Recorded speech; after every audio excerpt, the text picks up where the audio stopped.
We will start very soon. We are waiting for our resource person, Professor Dr. Nilanjana Das Chatterjee. She will join within 5 minutes as I contacted her. So the session will be started within 2 minutes, 2 to 5 minutes only.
We are still waiting for our resource person. Just keep patience. I request all the paper presenters and other audience who have joined to keep your patience, please.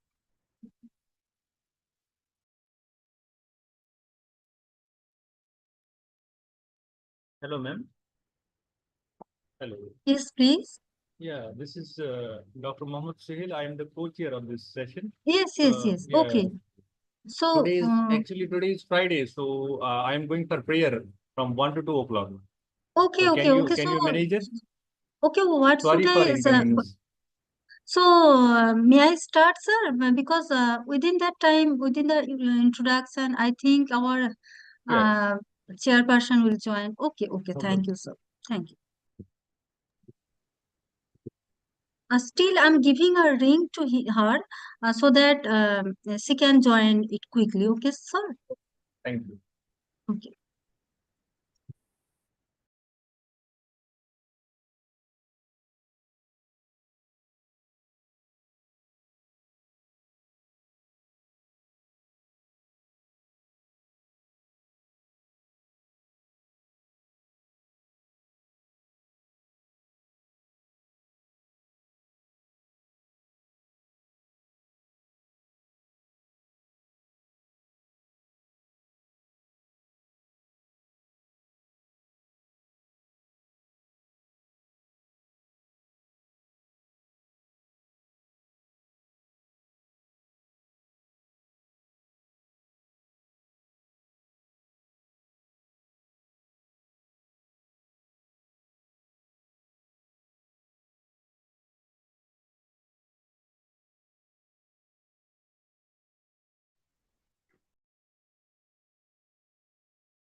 I think we should start, and in the meantime, Madam may join.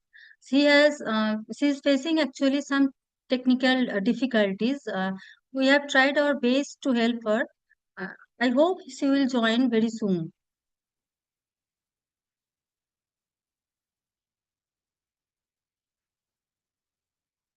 So, Namaskar. Good afternoon, everyone. Welcome to the first online session of second international seminar on innovative approaches in geographical research, exploring new dimensions for sustainable development goals, organized by Department of Geography, Rampurhat College, in collaboration with Internal Quality Assurance Cell of Rampurhat College. On behalf of Department of Geography, Rampurhat College, I, Dr. Bhashwati Mondal, Assistant Professor, Department of Geography, Rampurhat College, heartily welcome all the dignitaries, resource persons, eminent speakers, academicians, practitioners, research scholars, students, and other people belonging to geography and other disciplines within India and abroad to this online platform of knowledge exchange.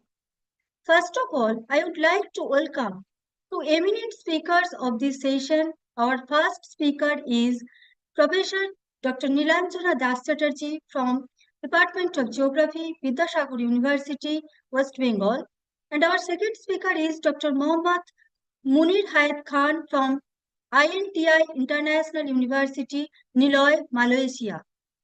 Dr. Mohammad Munir Hayat Khan has faced a disturbance due to climatic hazards in his workplace. That's why he is unable to join today. Besides, Professor Dr. Nilanjana Das Chatterjee will chair our session. Besides this, we have also got Dr. Mohammad Sohel Mir as our co-chair. We have with us Dr. Jayanta from Department of Geography, Shambhunath College, Birbhum as our rapporteur.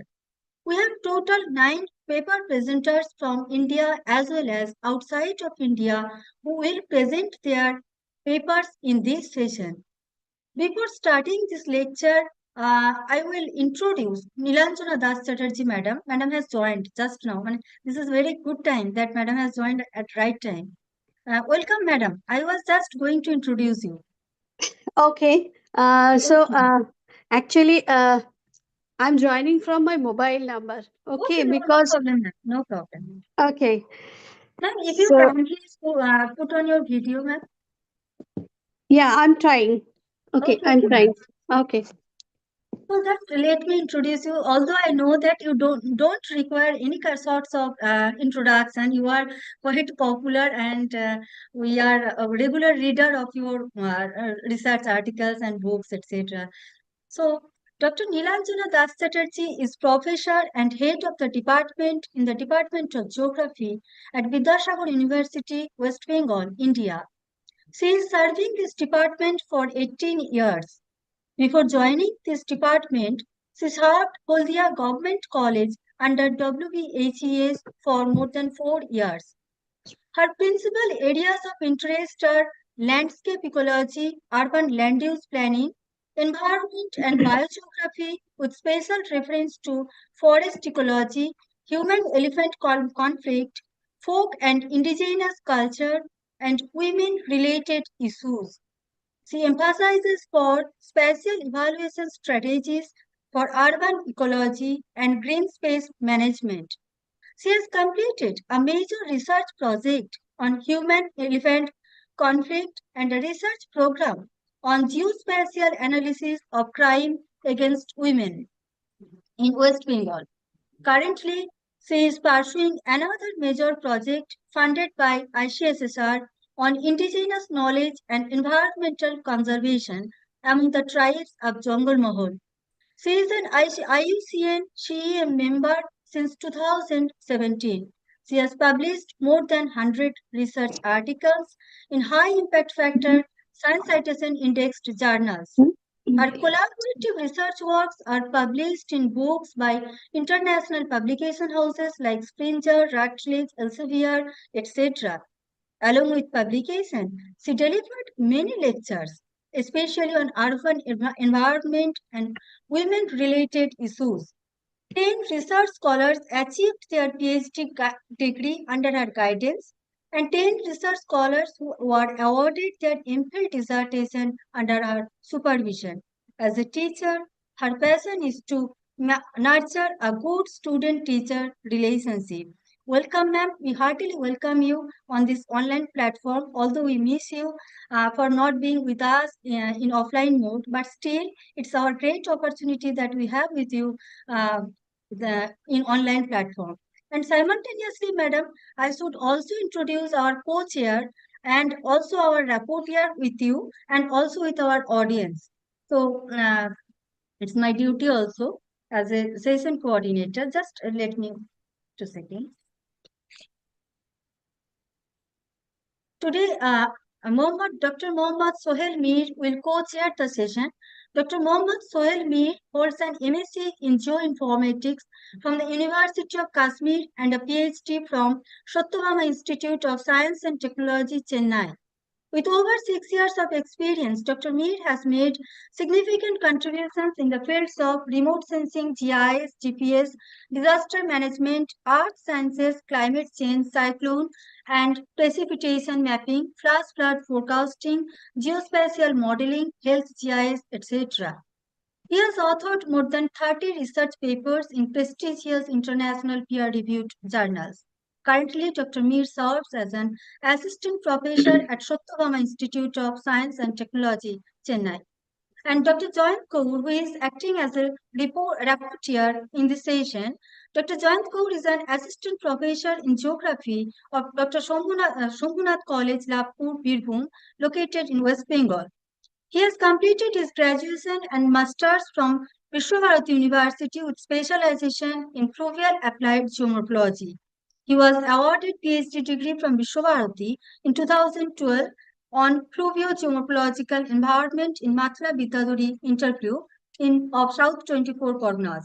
He has published one international book in 2010 and on Sundarbans and has also edited one national and one international book, and he is also under his one or another book is also under publication from an international reputed house. He has presented many papers in national and international seminars and published many research papers in different journals, which are science citation indexed, and contributed chapters in edited books published by Springer Nature, Elsevier, etc. He has performed the role of panel chair, invited speaker, chairperson, co-chairperson, convener internationally and nationally. His lectures have also been broadcasted in All India Radio. He trekked River Kopai from its source to confluence for continuous 8 days. He has been working on Sundarbans since 2007 to till date. So it's a gathering of many people who are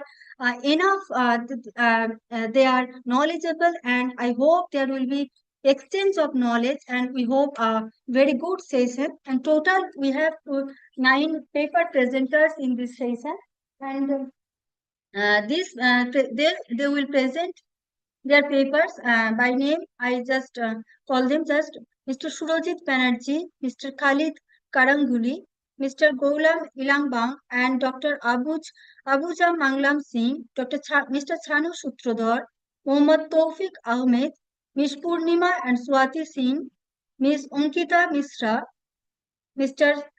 Siddharaman Sriharsa and Bukke Lavanna, Mrs. Lambu Dolma Tamang. They are from India, different parts of India, as well as from outside of India. Now I welcome Madam Dr. Nilanjana Das Chatterjee to present your lead lecture, ma'am. We are waiting for you. Thank you, ma'am, and for joining with us. Over to you, ma'am.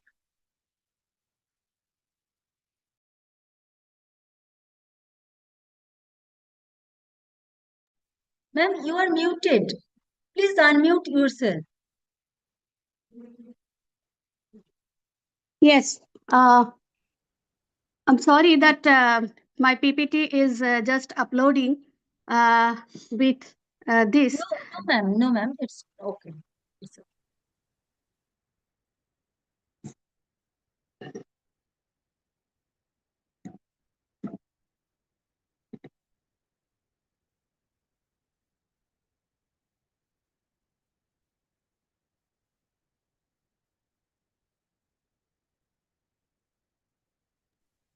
In the meantime, I would request all the paper presenters to take 8 minutes for their paper presentation and 2 minutes for question and answering session. So be prepared with this time limit. And we are very sorry because we have to go other sessions, online sessions also. So be prepared with that mentality.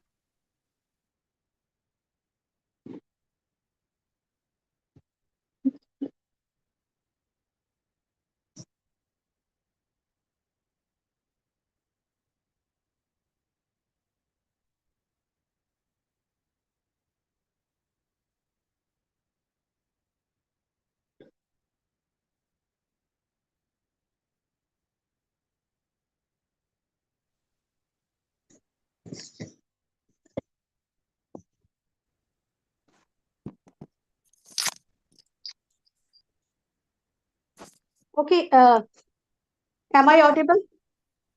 Yes, ma'am, you are audible.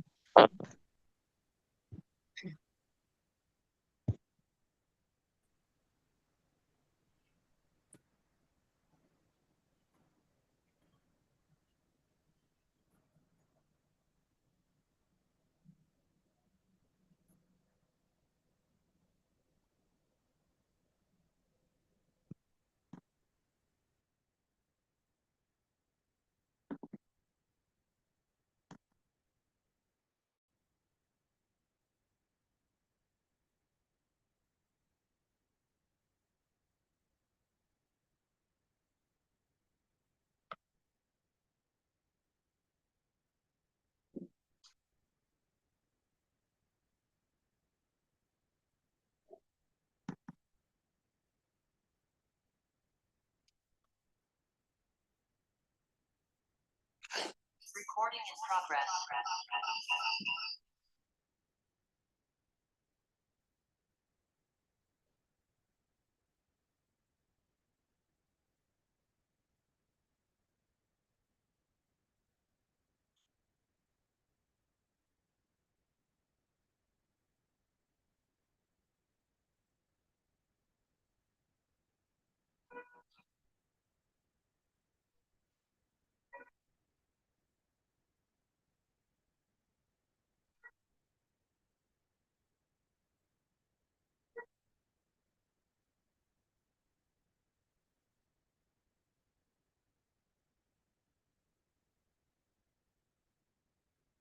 मेरे सही answer देते हैं।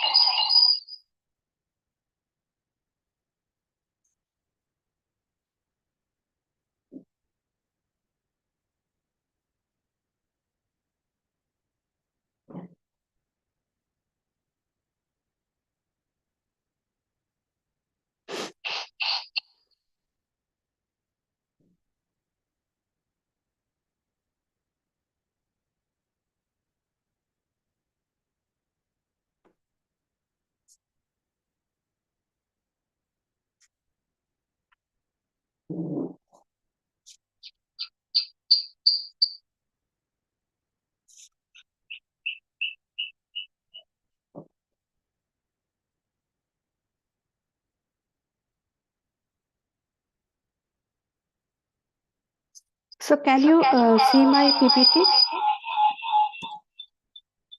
No, ma'am, still your PPT is not visible.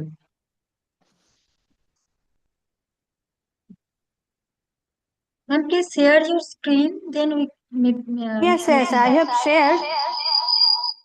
And do one thing, just log out and log in again. I think some technical issue is there. You are not able to. Maybe, share the screen. maybe.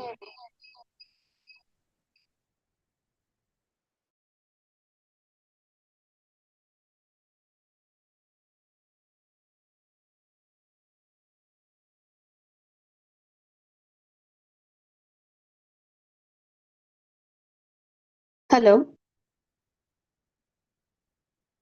Yes, ma'am, we can hear you, but your PPT is still not visible, ma'am. Okay, maybe some technical issue. So without PPT, I'm representing Yes, because welcome, ma'am. Without PPT, yeah, no problem. because it is taking time. Yes, yes, ma'am. Or otherwise, I can share my PPT with you. Whatever. Okay, ma'am. That's also possible, ma'am. Hmm? Yes, ma'am. Is it possible? You may start your presentation, ma'am. And in the meantime, I will download it and will start presenting it. Okay, okay. Okay. So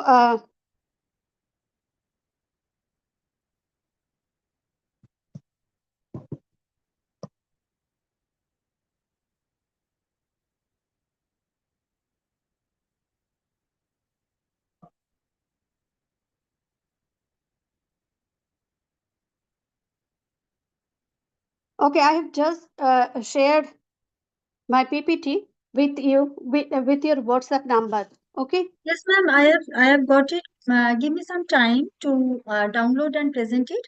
In the meantime, Okay. you may start, ma'am. You may start your lecture, ma'am. Okay. So, as we all know that the nature-based solution, which addresses environmental degradation and human well-being by protecting sustainability, managing and restoring natural and modified ecosystem. And we also know that traditional ecological knowledge, which is essential in nature-based solution. And nowadays, we are more focusing on the nature-based solution.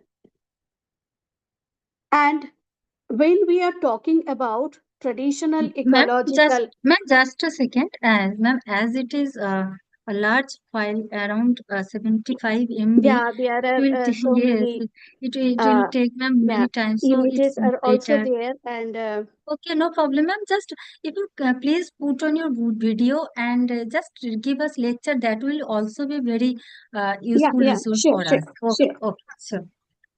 Okay. Okay, ma'am, you are visible.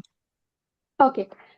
So, as we all know that nature-based solution, which is nowadays very uh, in use, and they are in trend. Okay, and all the environmental organizations, including IUCN and climate IPCC, they are also focusing on the nature-based solution for protecting environmental as well as climatic issues. So, based on this aspect, I have concentrated my research, which is on the nature based solution, specifically, which is practiced by the tribes.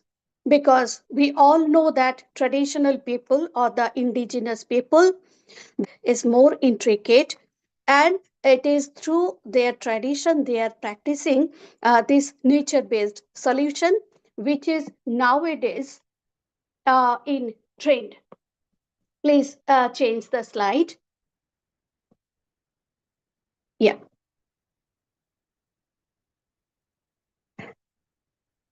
So we all know that tribal people, they live in isolation and in the marginalized environment. So, as a result, their livelihood character, which is also shaped by this natural resource base, and societies, specifically these tribal societies, they live in different physical, cultural background or physical or cultural setting, and traditional knowledge which talks about the protection of environment through land, water, forest and soil utilization in a rational manner. And in the right hand side in the diagram, you can see that there are three spheres. That means one is local ecological knowledge, another one is traditional ecological knowledge, and the third one is indigenous ecological knowledge. All of these terminologies, they are indicating towards the protection of environment. And in indigenous knowledge, there are various types of indigenous knowledge. It may be ethnobotanical knowledge, it may be ethno-ecological knowledge, it may be ethnopharmacology, or the toponyms, or the irrigation system, soil water system, that are all focusing on different types of traditional ecological knowledge and protection of environment. Now, please change the slide. This may be the third slide. Yeah.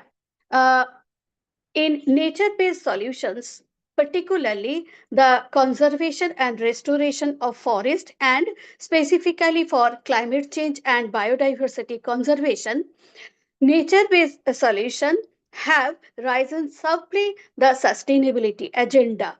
And we all know that through traditional ecological knowledge, it is a part of nature-based solution, or there are several ways to protect environment, conserve nature, and traditional ecological knowledge is one of them. And nowadays, it is associated with sustainable development goals also, because in SDG, specifically SDG 6 and SDG 10, they are focusing on the sacred groups. And these sacred groups, which is actually the practices of the tribal people, the conservation of parcel of land, parcel of forest for conserving nature. And we also know that in the IUCN agenda also, there are IUCN green listed, which also requires some of the cultural practices of this community, which actually mean for the protecting habitats and conserving the environment as well. Okay, so now please change the slide, come to the study area, that is Jungle Mahal. As it is international seminar, and my co-chairperson,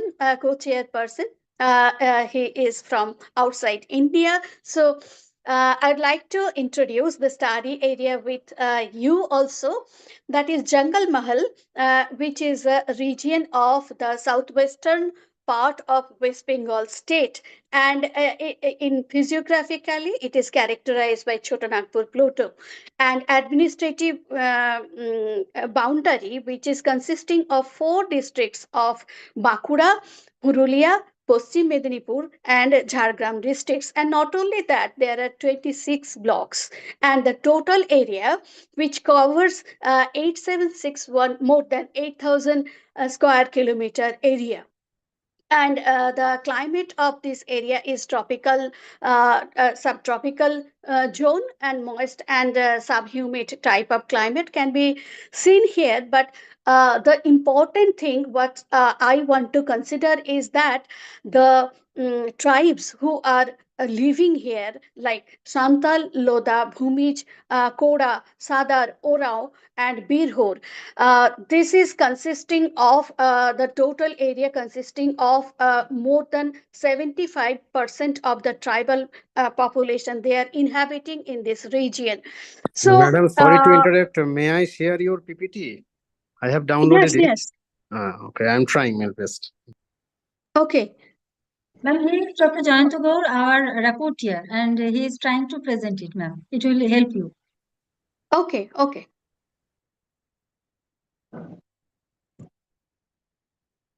So I have already shared with you. Do whatever is.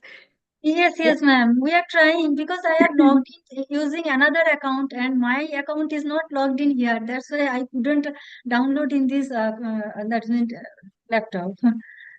Okay, actually, I cannot see my presentation over here. That's why I'm not connecting them to Is my. it visible now? Yes, it's Yes, visible. yes, It's visible. yes. It is visible. So go to please go to slide number 4. That is about the study area. Yeah.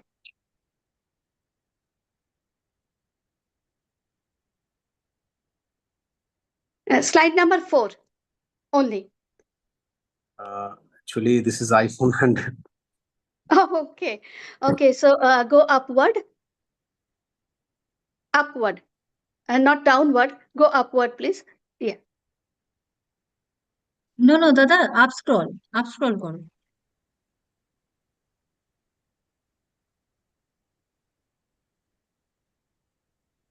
This one? Yes. Yes. This Okay. one. Okay, so this is actually the study area where I'm talking about the people who are residing in this area, specifically the tribes like Santal, Munda, Lodha, Bhumij, Kora, and Sadar Orao. These are the tribes, and they are forming more than 75% of the total share of population in this area. Okay. So the next slide, please. Yeah, it is not visible here. I think maybe.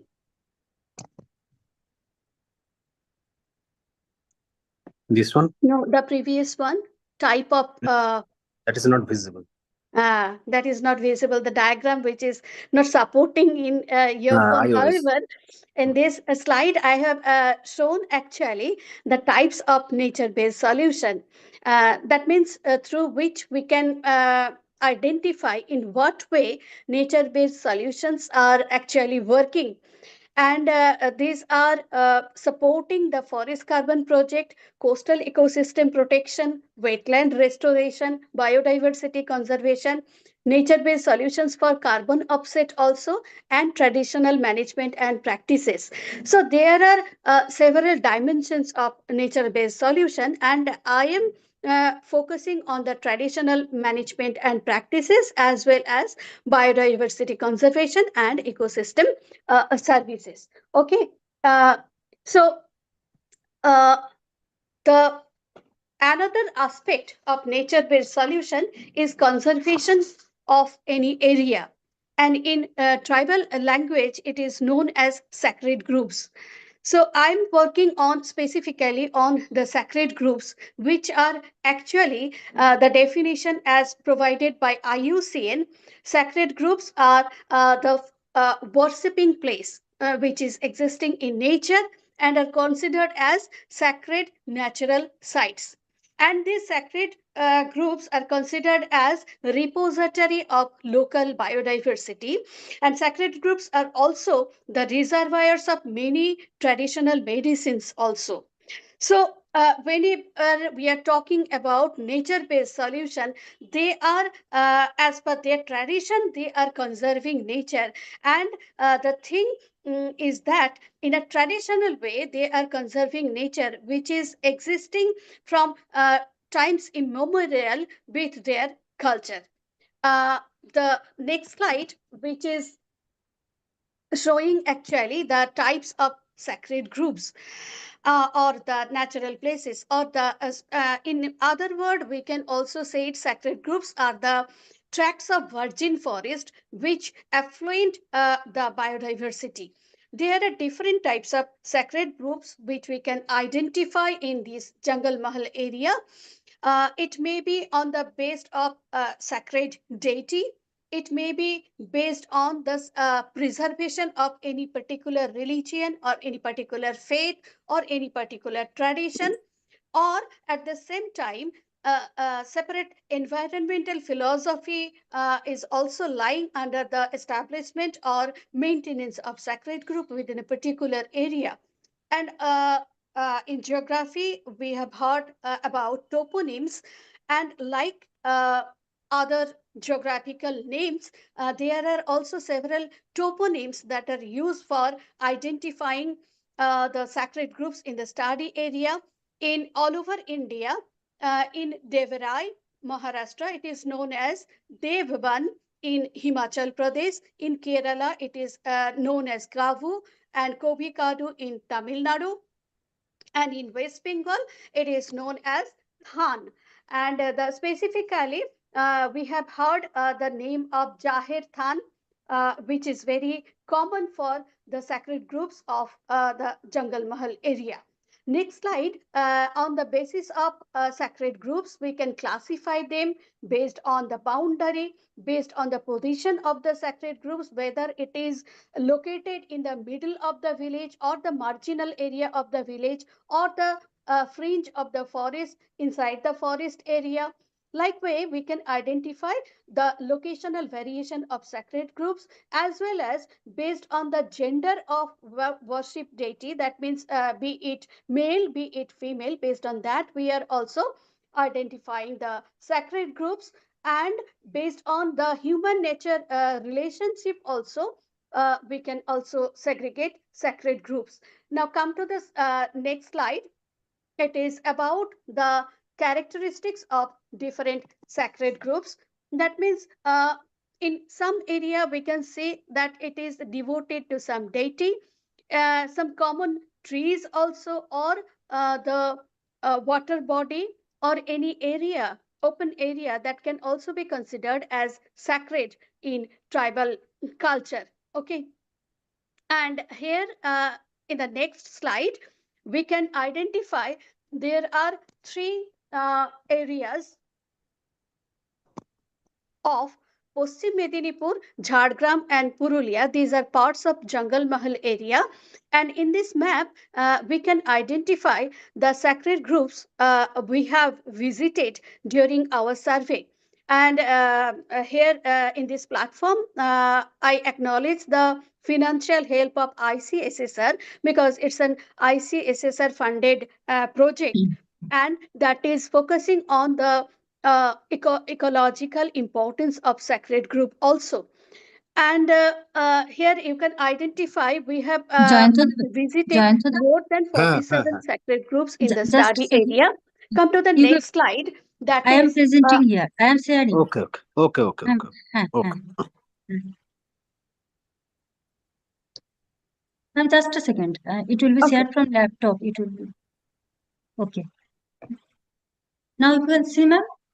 Yeah, I can Okay. see, but please full screen mode, please. Yes. Then it will be visible to the other also. Yes. Has it been, ma'am? Yeah, fine. Thank you. Okay. So it's a complex work because an area identification, data collection, assessment of biodiversity, ecosystem services, and evaluating the quality of sacred group. That means both the ecological and environmental importance of sacred group, assessing them, evaluate them. It's a long process because in the one hand we have calculated the ecological importance through examining soil samples,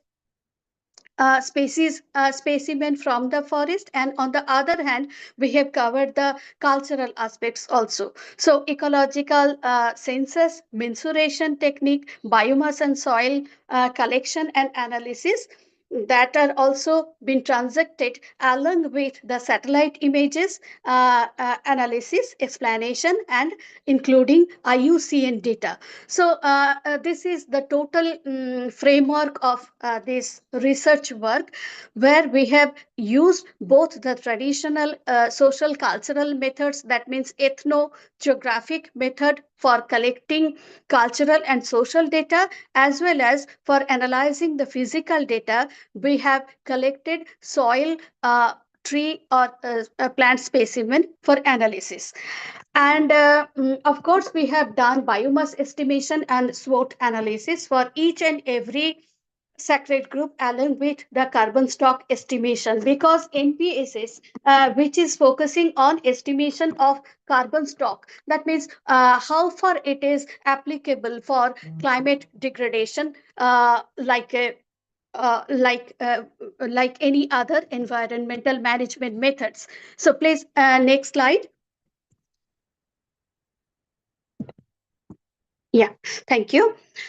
So ecological mensuration of sacred groups, where we have identified the crucial, it is crucial for understanding the biodiversity. And in this research work, we have surveyed 27 sacred groups of 71 different trees. That means among all the sacred groups, there are myriads of trees were there, thousands of trees were there, but depending on the dominant species, we have identified 71 different tree species and 5 shrub species, which are important for conserving biodiversity, which are important for maintaining climate changes.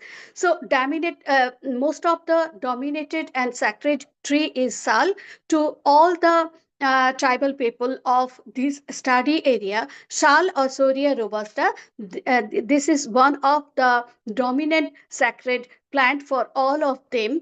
And the ecological census technique, which we also adopted for analyzing the ecological importance of or ecological health of the sacred groups. And we have also calculated the important value index, family important value index, diversity index, species richness, evenness, and canopy cover assessment. So based on this indices, we have also calculated the distribution of rare, endangered, and threatened species, which is in abbreviation, it is known as RET species. So RET is important because it is identified by IUCN, and IUCN focuses on the importance of RET species. Okay, so go to the next slide, please. Okay, now come to the indices. That means in the previous slide, I have talked about several indices. So based on the distribution of family among the trees which are available in the sacred groups, the percentage of trees under the family and number of trees under the family, when we depict it in this diagram, we have identified that most of the trees which are coming under MOES family and Fabaceae family. Okay, and a total of 1,460 trees of individual, where 71 trees belonging to 27 families only. Now, it is important to identify the family structure of trees because it helps us to understand the biodiversity of each and every sacred group. Now, based on the information which we collected from different sacred group, it is identified that IVI and FIVI, that means family index and individual vegetation in value of dominant species, most of them, they are focusing that sal or Shoria robusta, it is the most important species that are available in most of the sacred groups. Okay, please, next slide. Along with this, we have also transacted the Simpson Diversity Index. We all know that both the Shannon Wiener Index and Simpson Diversity Index that are used for analyzing the biodiversity of any area, biodiversity of species. So in this calculation, through this calculation, we have identified that in the Simpson Diversity Index, which ranges from 0 to 1, and it means that higher value means the higher diversity, which we can identify through Shannon Diversity Index also, which talks about the species richness. That means the number of individual species, and it ranges from 0 means a low value to 1 means the high value. That also depicts the high, medium, low categorization of of trees in the sacred groups available in the study area. And both of Shannon Diversity Index and Simpson Diversity Index, that are indicating that more number of species are not available here. That means based on the family, trees are not diversified. There are limited number of species which are found here, and under this categorization, there are several trees which are of rare category. So, protecting sacred group is important for protecting biodiversity also. Next slide, please.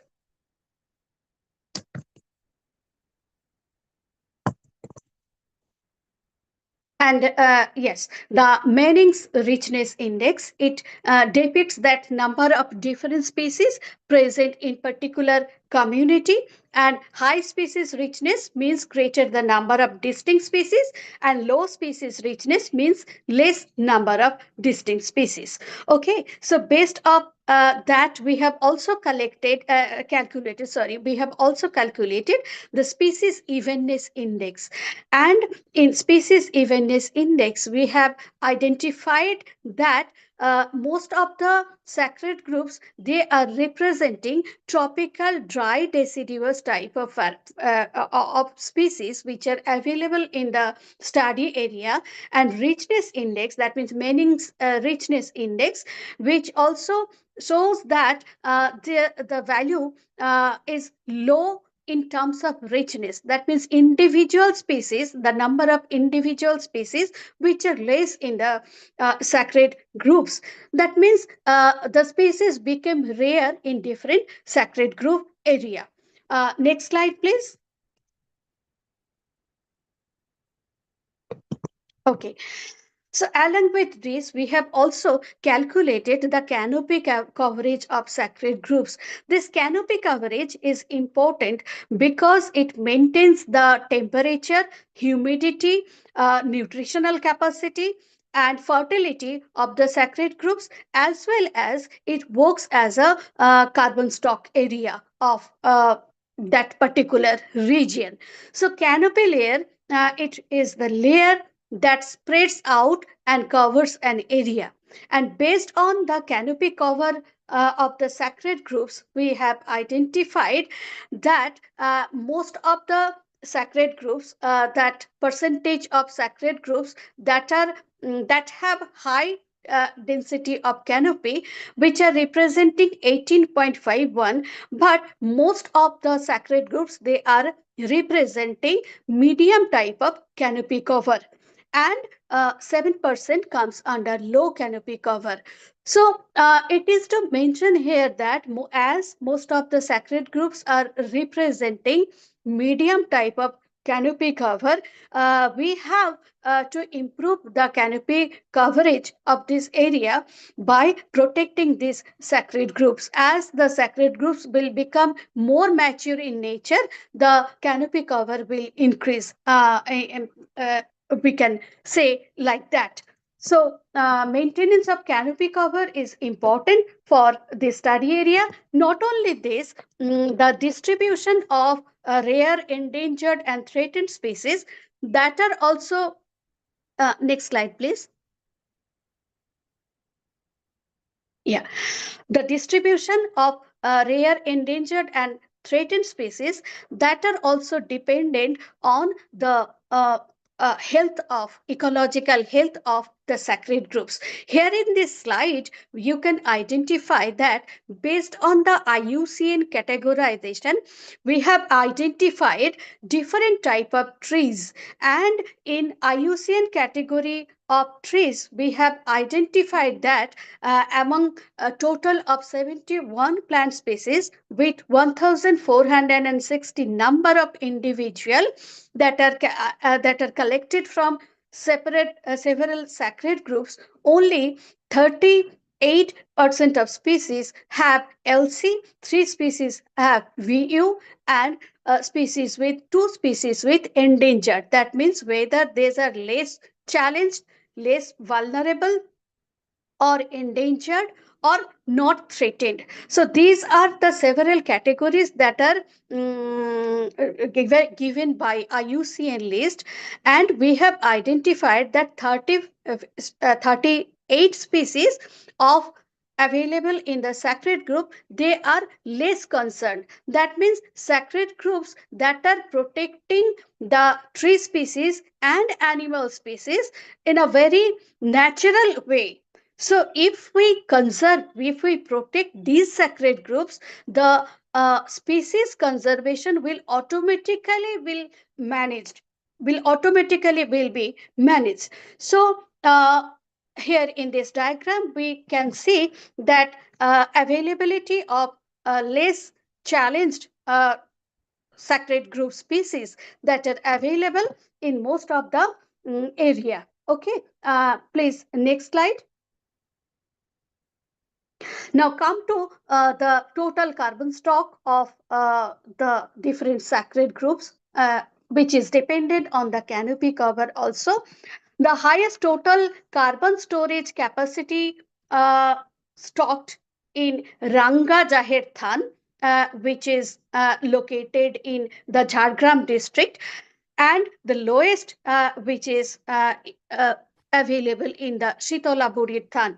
And one thing to be mentioned here is that this Shitola Buridhan, that is located near the roadside area, where less carbon stock have been identified, and the Ranga Jahithan area, which is located in the Jungle Mahal areas of Jhargram, where maximum amount of carbon can be found. So this is the relation between the health of the sacred group and the relation between total carbon stock and canopy cover. So where canopy covers are high, the carbon stock is high. Where canopy cover is low, the sacred canopy cover is low, the carbon stock is low.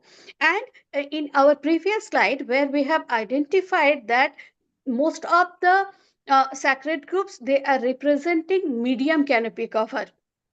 Okay, so carbon stock can be seen in this diagram also. Next slide, please. The water quality of the sacred groups, the water samples collected from different sacred groups, we have analyzed the quality of water in these sacred groups available in different sacred groups, where we can identify that the poor water quality observed in Shitolburi wetland, as I have just mentioned that it is located nearby the roadside area. The water quality is poor, and also high TDS is found in this area. And in the distinct patches which is located inside the forest area, the water quality of that forest base sacred group, which is representing high quality or representing good quality. So this is one of the 27 samples we have collected from different sacred groups, which shows that the water quality of the sacred groups of Sritolaburi, which is located near the roadside area. Okay, now next slide, please.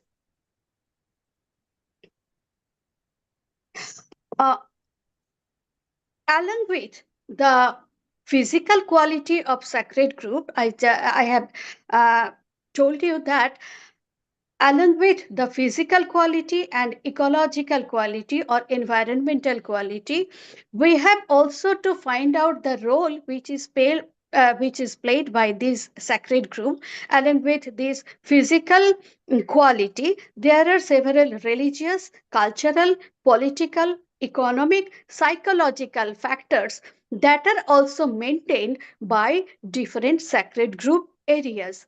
So here in this table, I have tried to categorize the role played by different sacred groups as religious, the propitiation of deity, ancestor spirit, totem. This typical culture is found among the tribes of Jungle Mahal, but along with these religious activities, several cultural activities that are performed in these sacred group areas also. Okay, so health, regarding health, the fertility and paternity, well-being of individuals and family or community that are maintained by the sacred groups. That means which I want to mention here is that there is a intricate relationship between the tribal livelihood and sacred groups, and as they are protecting the sacred groups, they are protecting the nature itself. Okay, next slide, please. Yes, another dimension of these sacred groups is the ethnomedicinal use of different plant and animal species that are found in the sacred group. And we know that most of these tribes, they are living in the marginalized, isolated areas, and they are not depending on the modern medicinal facilities. They have to depend on their traditional medicines, for which they are depending on the sacred groups, the plants available in the sacred groups, and uh, different parts of tree species that are used for several kind of diseases that are commonly found among the tribes.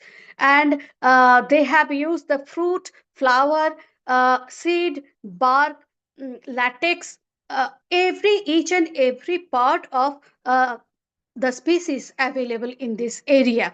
And we met several medicine men of this area, where they told us that most of the people, they are depending on these traditional medicines only instead of modern medicines. Okay. So another aspect is the ethnomedicinal use. Next.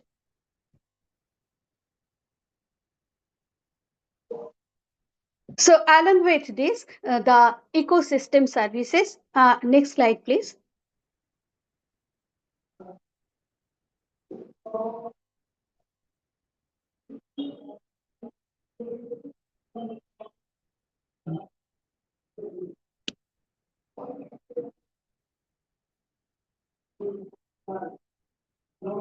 Yes. The use value analysis. So one slide which is talking about the ecosystem value, and another one is the use value of sacred trees. So we have also calculated the use value by Oliver Phillips formula, the use value of each of the plant species that are available in the sacred group, and we have find out that the most of the tree species that are used for medicinal value, in the diagram you can see that we have tried to depict the varieties of use, types of use they are performing for each and every species. So first of all, they are depending on the forest areas for food, and the mm, most important thing is that among 71 species, 56 species are also are used for medicines only. So for medicinal value, they have to depend on the sacred groups. Please, next slide. Ecosystem services. A provisioning of ecosystem services, that is another aspect of the sacred groups, which is used for provisioning services. That means maintaining the soil and water conservation, water for irrigation system, and the sources of NTFP, that means non-timber forest products. Next slide, please. And of course, the regulating services, supporting services, and cultural services also.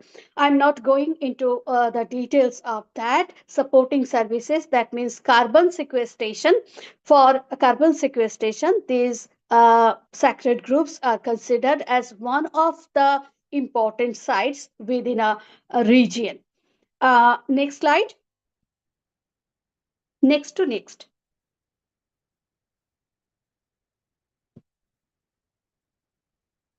Can you hear me?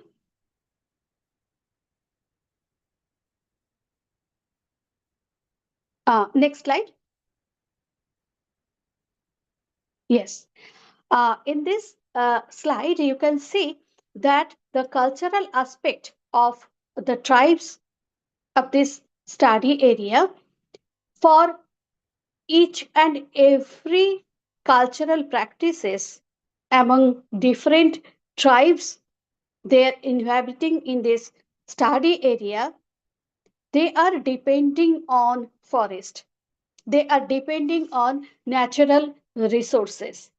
And I have tried to to prepare a calendar of the festivals and the role of different sacred groups, which are important site for maintenance of this festival or cultural aspect of their life. So, Bengali month and English month and type of festival they are practicing. So it's you can say this is a cultural diversity that are practiced among the tribes of this study area. So next, the traditional practices in sacred groups along with hunting, fishing. So we can mention here that hunting, fishing, animal hunting, that are totally prohibited within the sacred group area.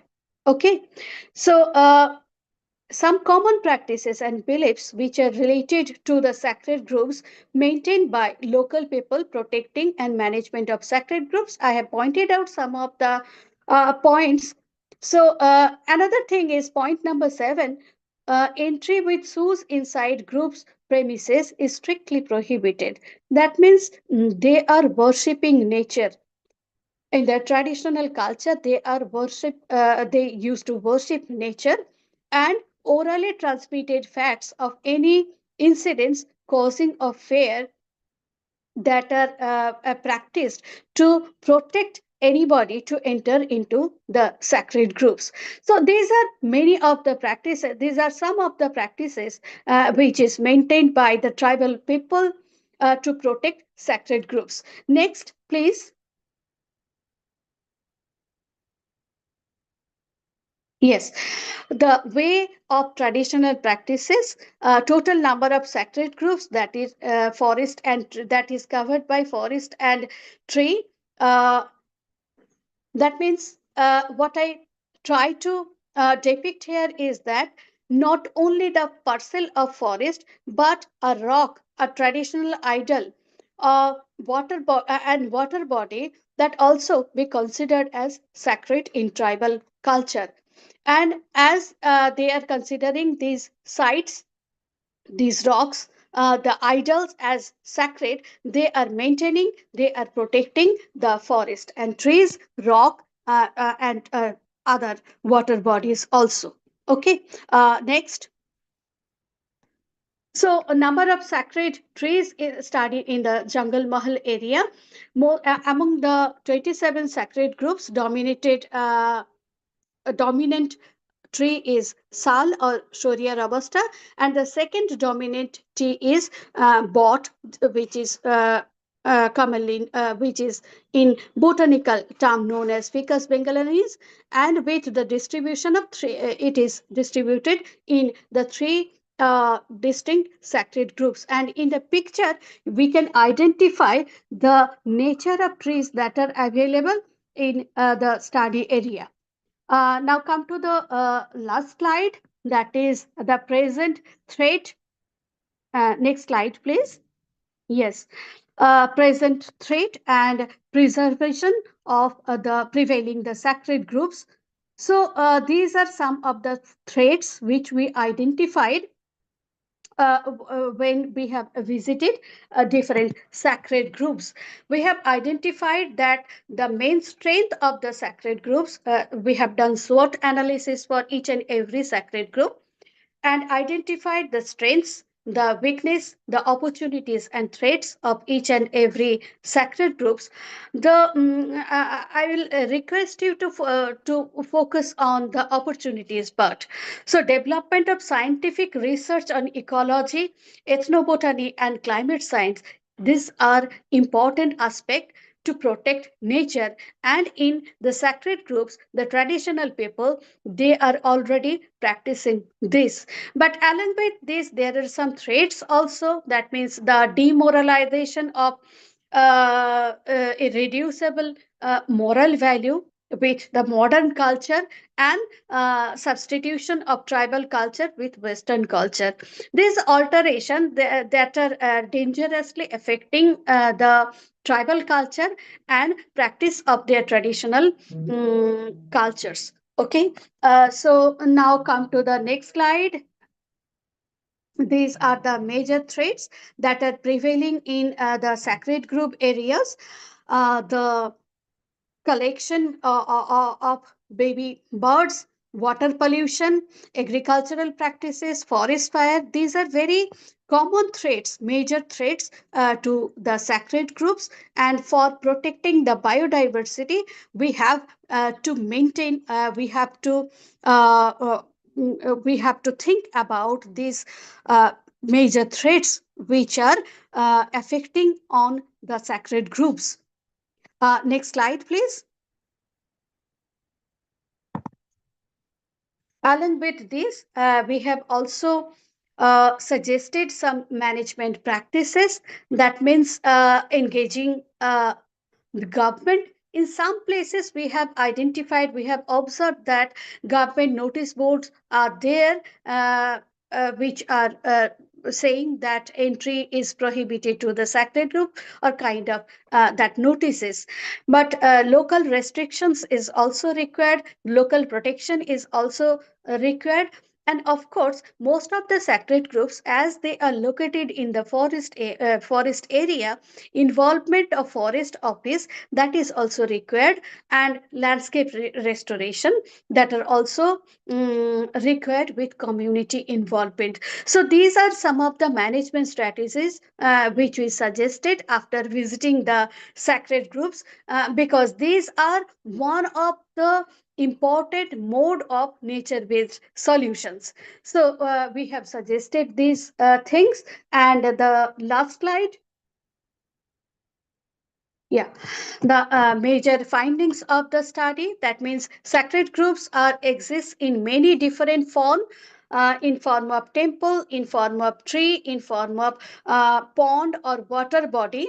And at present, most of the groups, they are facing threats that caused by anthropogenic activities. So most of the as most of the sacred groups are managed by the tribal people, so protecting them, which is also required, because the most amount of biodiversity and carbon stock that are maintained in the forest areas, in the sacred group areas, so it is required for that. And in the next slide, I'd like to show you some of the field photographs during our project survey. uh, and this is our project team. So thank you.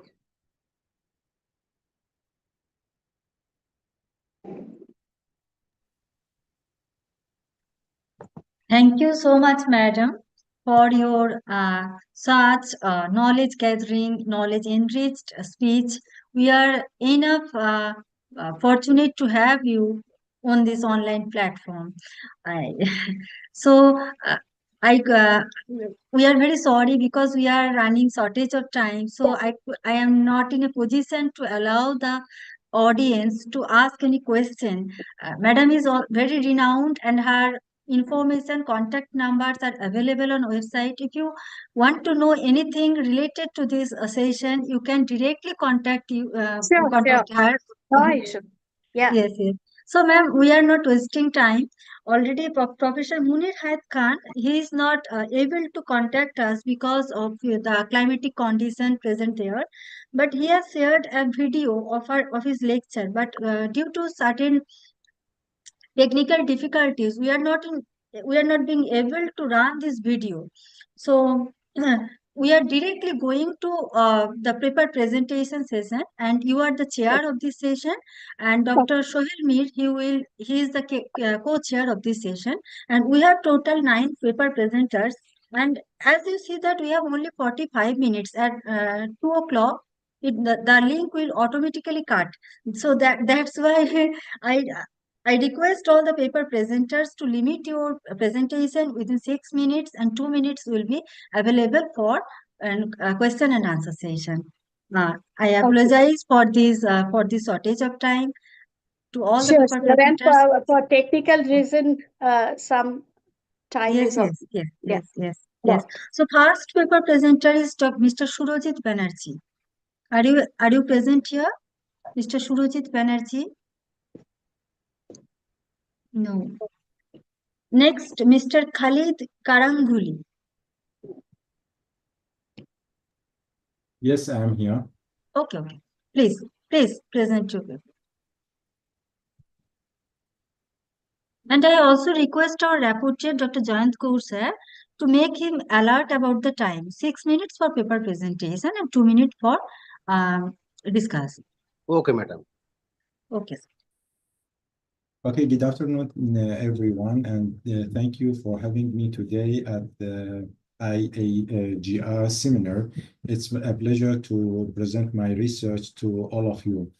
I'd like to introduce myself. My name is Khalid. I'm a PhD candidate at University of Science Malaysia, and my research focuses on evaluating the performance of a gridded data sets for climate data, specifically precipitation and potential evapotranspiration, PET, in the context of drought monitoring.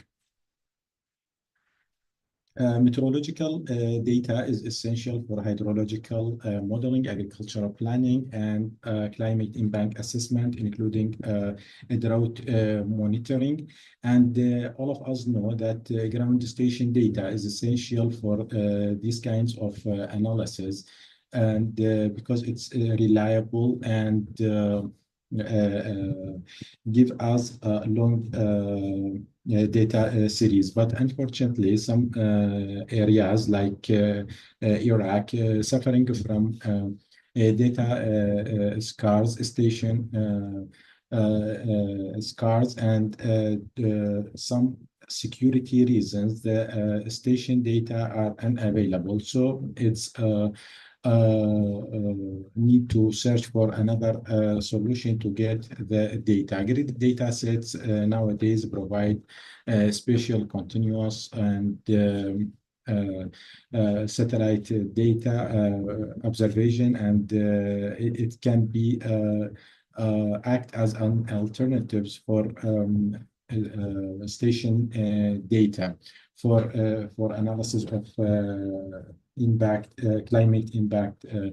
These data sets are valuable for regions with limited or unevenly distributed measurements. And there are so many graded data sets nowadays available online and freely accessed. The thing is, these data sets are sparse, have different resolutions, spatial and temporal resolution, and the method that used to prepare those data are different.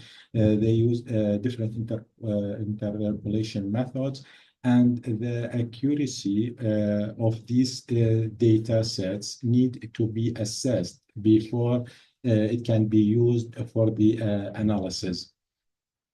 So as I mentioned, there is so many data sets available. We need to assess the most important data sets to select the best performing graded data set to use in our analysis.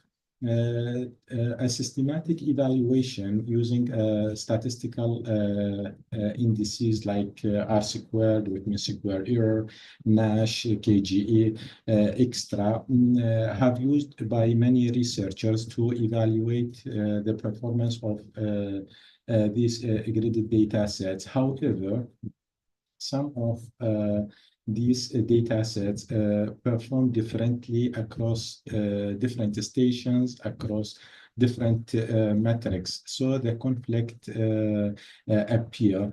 The thing is to evaluate the performance of these data sets and to rank it logically.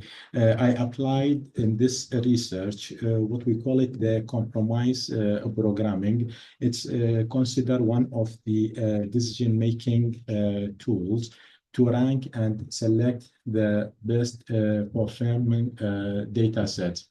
My case study is Iraq, my country, and I used the Nineveh Governorate, which is located in north of Iraq, and this governorate is very important as it's a vital agricultural hub, and the agricultural sector in this area is very important. So having reliable climatic data is very important to analyze the impact of climate change in this area.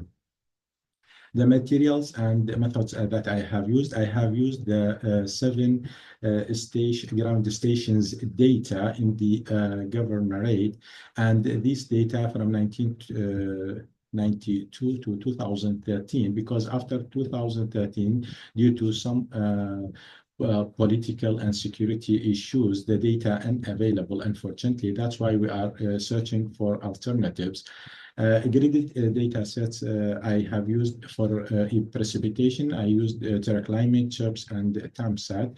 And for potential evapotranspiration, I evaluate the terraclimate, ERA 5 land, and MOES. I use the statistical indices to evaluate the performance of these graded data sets, as well as a graphical evaluation to present the alignment of the graded data set with the ground data. Compromise program applied to rank and select the best performing graded data. Our results show that across all statistical metrics, there is some conflict between terraclimate and CHIRPS in terms of precipitation, and between terraclimate and MOES in terms of potential evapotranspiration. That's why across statistical metrics and across the 7 stations. That's why we go to the next step using compromise programming and to rank the graded data sets. And after using the compromise programming, the result shows that terraclimate outperform other data sets in terms of precipitation. And, sir, please try to conclude, sir. Please try. Yeah. We are very sorry to say like It's this. okay, sorry. Okay. So I can conclude that terraclimate is the most reliable graded data sets that I can use in this study area, which you can replace the station data.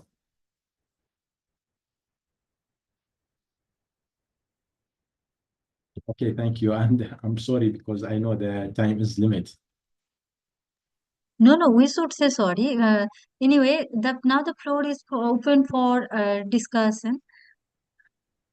Any participants, 1 or 2 questions are welcome, not more than that. Our chairpersons are there, co-chairperson is also there, and other paper presenters. Anybody?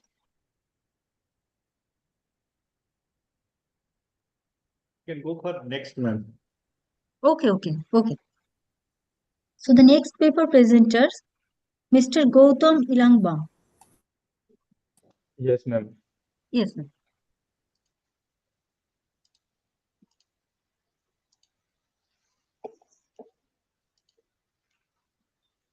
Am I audible and my screen? I have shared my screen. Yes. Yes, you are audible and your presentation is also visible. Okay, thank you. So, can I start then? Please start, sir. Okay. My name is Gautam Ilangbam. I'm a PhD scholar at Department of Geography, Manipur University. Good afternoon, respected chairpersons of the session, and co-chairs and the coordinators. The title of my study for today's presentation is Climate Vulnerability of Manipur. Climate vulnerability of agriculture sector in Manipur, India, and indicator assessment. In this study, I would like to investigate the climate change-induced vulnerability of agriculture sector using the index-based analysis of different indicators. Agriculture is a climate-sensitive economic endeavor with variations in temperature, rainfall, and other climatic elements affecting directly or indirectly. Despite countries with large agriculture-dependent population like India, extremely vulnerable to agriculture climate change. And it is imperative to assess the vulnerability of agriculture to climate change to guide adaptive measures. Climate vagaries such as variations in monsoon, rising temperatures, increased intensity, and frequency of extreme events like floods, cyclones, drought, and heat waves have already impacted Indian agriculture and in turn the country's general population. So, in this study, vulnerability is conceptualized as a function of exposure sensitivity and adaptive capacity following the IPCC framework of 2007, where exposure and sensitivity are directly contributing to increase the vulnerability while the adaptive capacity reduces it. The broader purpose of this study is to enhance the understanding and the nature of the impacts of climate change on the agriculture sector in Manipur, that is a part of the Indian Himalayan region. And to specify the objects, first we first to assess the agriculture vulnerable profiles of each district of Manipur using a composite agriculture vulnerability index. Then secondly, to identify the most vulnerable districts in Manipur to climate change using the composite ABI. This is the map showing location of the said area, Manipur, which lies in the eastern part of northeast India also. Neighboring states are Assam, Nagaland, Mizoram, and borders with the both share international border with the Myanmar. This is the methodology for this study. Firstly, from the available data, available literature, and considering the suitability of the study area, we have selected the indicators based on the previous literature. The data used in the studies are obtained from various secondary sources. So to like make the data comparable, we since they are from various different sources and are available in various scale, we normalize the data. Then the PCA was applied. For PCA, the principal component analysis was applied to prepare the weighted indices of exposure, insensitivity, and adaptive capacity by adding the factor score with the weightage. Then to calculate the agricultural vulnerability index following the IPCC framework of ESA, we follow this framework. Then mapping was conducted using the classification of standard deviation and mean. And these are the indicators used in the study. In the exposure, change in temperature, maximum and minimum rainfall variation, and monsoon rainfall, and change in monsoon rainfall as well. For sensitivity, agriculture dependency, landholding for weather, rice production, oilseed production, and seed production are used. And adaptive capacity includes a cropping intensity, irrigation intensity, fertilizer consumption, livestock, and poultry. For normalization technique based on the relationship of the vulnerability with the indicator, we use this method. And this is the outcome of the principal component analysis. To avoid the confusion with the components of the vulnerability, the principal components often are mentioned as factor in this study. This table shows the major factors obtained from the PCA. The dimension of the vulnerability have two factors each, and named based on the indicators constituting them. Increase in temperature and decreasing in monsoon rainfall, which explains the 52% variation in exposure, while the rainfall variation explains about 33% variation. Agriculture dependency and net crop area and major crop yield explain about 54%, and landholding pulse yield explain about 22% variation in sensitivity. Irrigation and cropping intensity in the livestock explain about 49%, and poultry fertilizer consumption explain about 25% variation in the adaptive capacity. From the above analysis, we have derived to this result that like these highlighted figures are the number of population based on 2011 census. Like in exposure, 23.22% of the total population of the Manipur is under the influence of exposure, and 32% in the sensitivity are sensitive to climate changes, and only 31% are very low to adaptive capacity. But overall agriculture vulnerability about 28.15% is in the high vulnerability. And this is the overall trend of the climate situation in Manipur. The rainfall are decreasing over the last 30 years. Temperature mean is rising, temperature maximum and minimum temperature is also rising. And from the district level analysis, we found out that Senapati and Tamenglong are highly vulnerable due to their high exposure and adverse climatic conditions and very low adaptability to mitigate the climate and agriculture challenges, while Imphal West and Thawal are completely less susceptible to the sector. And to conclude from the above analysis, the poor adaptive capacity and of low irrigation cropping intensity, less fertilizer consumption, fewer livestock will make this more vulnerable. So the pattern of climate change of agriculture revealed that the importance of prioritizing susceptible districts and identifying key underlying factors to address the climate impact through targeted and policy intervention. Thank you. I have one question regarding this. Am I audible?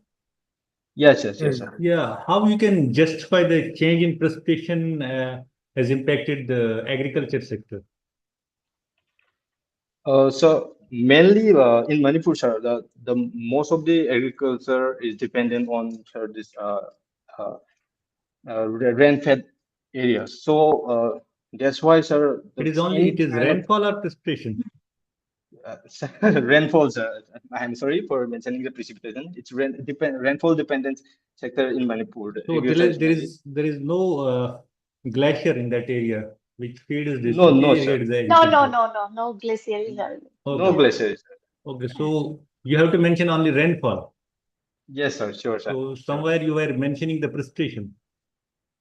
Okay, sir. It's my mistake, sir. I will look into that, sir. Okay. Gautam, I have one Yes. query. Yes, ma'am. Yes. So you have done PCA with all the parameters. So Yes, ma'am. have you calculated the eigenvalues? Yes, ma'am. I have chosen only the factors whose values are more than one. Okay. And the most important factors which are responsible for this phenomenon are mainly rainfall. For the vulnerability, mainly exposure, mainly rainfall is the factor. Mainly yes, mainly monsoon rainfall. Mainly the monsoon rainfall are responsible for this part.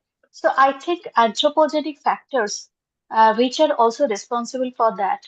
So my suggestion will be to include anthropogenic factors as one of the important factor for this phenomena.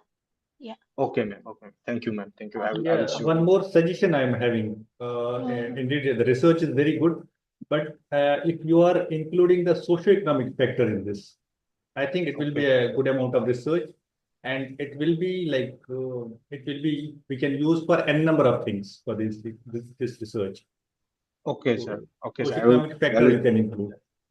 Okay, sir. I will also take that suggestion, sir. Yeah.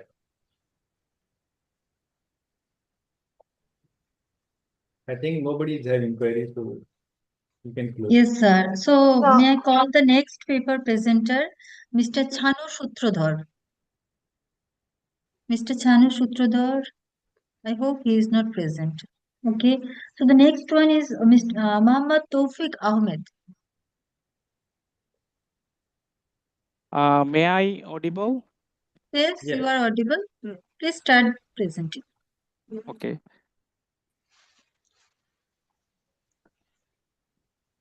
Is my PowerPoint slides are visible to you?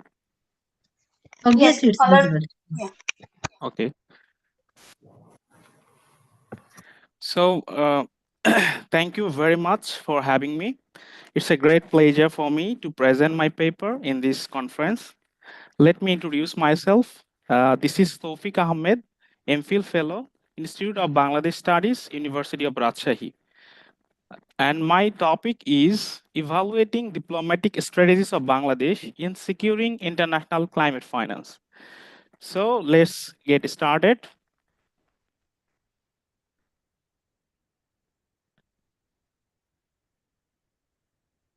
First of all, we have to see that Bangladesh is one of the worst climate vulnerable country in the world. And it is placed 7th most climate vulnerable country due to its geographical position and socio-economic vulnerability. And scholars are often referring Bangladesh as NASA's laboratory for disasters.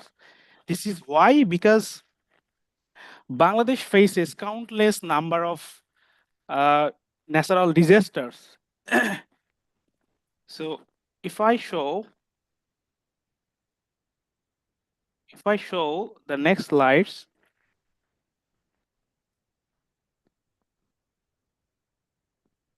so if you can see that the Bangladesh significant number of climate disasters like riverbank erosion, like drought, like cyclone, sea level rises. And in that case, Bangladesh have two options to mitigate the strategies and impacts of climate change. One is adaptation, another is mitigation. So in that case, Bangladesh requires significant number of amount of climate financing, which Bangladesh do not have. That's why Bangladesh is pursuing climate, trying to pursue international climate finance. If we see the Bangladesh, the financing statistics of Bangladesh, you can see that 0.73% expenditure come from our GDP, but our require is 2.2%, which is quite low. So that's why Bangladesh requires international climate financing. So in that case, Bangladesh is trying to pursue some diplomatic strategies, which has not been evaluated by the existing literature.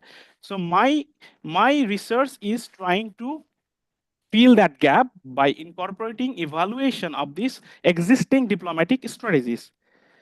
So if I see the research question, I have set two research questions. Number one is, what are the existing diplomatic strategies of Bangladesh has in accessing international climate finance? And number two is, to what extent are Bangladesh climate diplomacies are successful in securing international climate finance? So based on two research questions, I have set my research objective as to explore and evaluate Bangladesh climate diplomacy strategies. So this is the conceptual framework I have used in my research paper, which has 4 dimensions. Number one, Bangladesh trying to present world's adaptation capital. Number two, Bangladesh trying to advocate in global climate forums. Number three, Bangladesh trying to maintain a leadership position in climate vulnerable forum. And finally, Bangladesh is trying to focus on climate change knowledge creation. This is 4 ways Bangladesh is trying to exert its diplomatic strategies in international arena in order to secure sufficient amount of international climate finance in the form of grants and loans, as well as to get that kind of grants and loans in a predictable and timely manner. So this is the conceptual framework I have built. So number two, I have used a logic model framework to evaluate the diplomatic strategies of Bangladesh. So what logic model framework is? Logic model framework is an evaluatory framework which has four dimension. One is input, number two activities, number three outputs, and number four is outcomes. So based on this logic model framework, I have tried to evaluate the diplomatic strategies of Bangladesh. So justification of the frameworks, why I have used these frameworks. So I have used conceptual frameworks for answering what question, what are the relationship among the variables like diplomatic strategies and climate finance. So number two, I have used logic model framework to answer the why question. Why the existing, why and how the existing climate diplomacy strategies function in a systematic way. This is two conceptual and logic model framework I have used in my research paper. So if I say the methods and materials is, my method is totally qualitative in nature, because diplomacy is very much hard to measure and it needs interpretation. And now sources of data. So what are the sources of data I have collected? I have collected my data from analyzing policy documents, analyzing academic literature like scholarly articles, newspaper analysis, and finally the analysis of the speeches of the prime ministers, diplomats, and climate activities of Bangladesh. So this is my sources of data. Now, data analysis. How I have analyzed my data. As I have mentioned, this is my qualitative data. So I have used thematic analysis using NVivo 14 software. So to do that, I have the justification for this thematic analysis is the identifying and key themes and patterns within the qualitative data. So this is the thematic analysis using by in Vivo 14. Now the results I am presenting you. First result is that Bangladesh is trying to present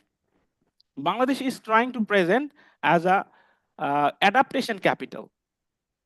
First, the inputs. Bangladesh is trying to very much sharing the expertise, locally led adaptation like BCC, SAP, NAP. These are the policies of Bangladesh, which has been focusing on to maintain the adaptation in the larger scale. And Bangladesh has a very much success stories in resilient agriculture. Bangladesh has success stories in climate cyclone shelters. These are the locally led adaptation and success stories. Bangladesh are the inputs. Now, what are the activities? Bangladesh is showcasing these adaptation strategies globally, branding through Climate Vulnerable Forum and COP conference. Sir, please try to conclude, sir. So can you give me, ma'am, 2 minutes, please? I will. 1 minute, 1 minute, sir. Okay. So Bangladesh, the activities of these inputs and activities are collectively makes outputs that Bangladesh recognizes a model for adaptation. And the outcome is Bangladesh has been an adaptation leader. And this outcome has made increased adaptation funding for Bangladesh. So next is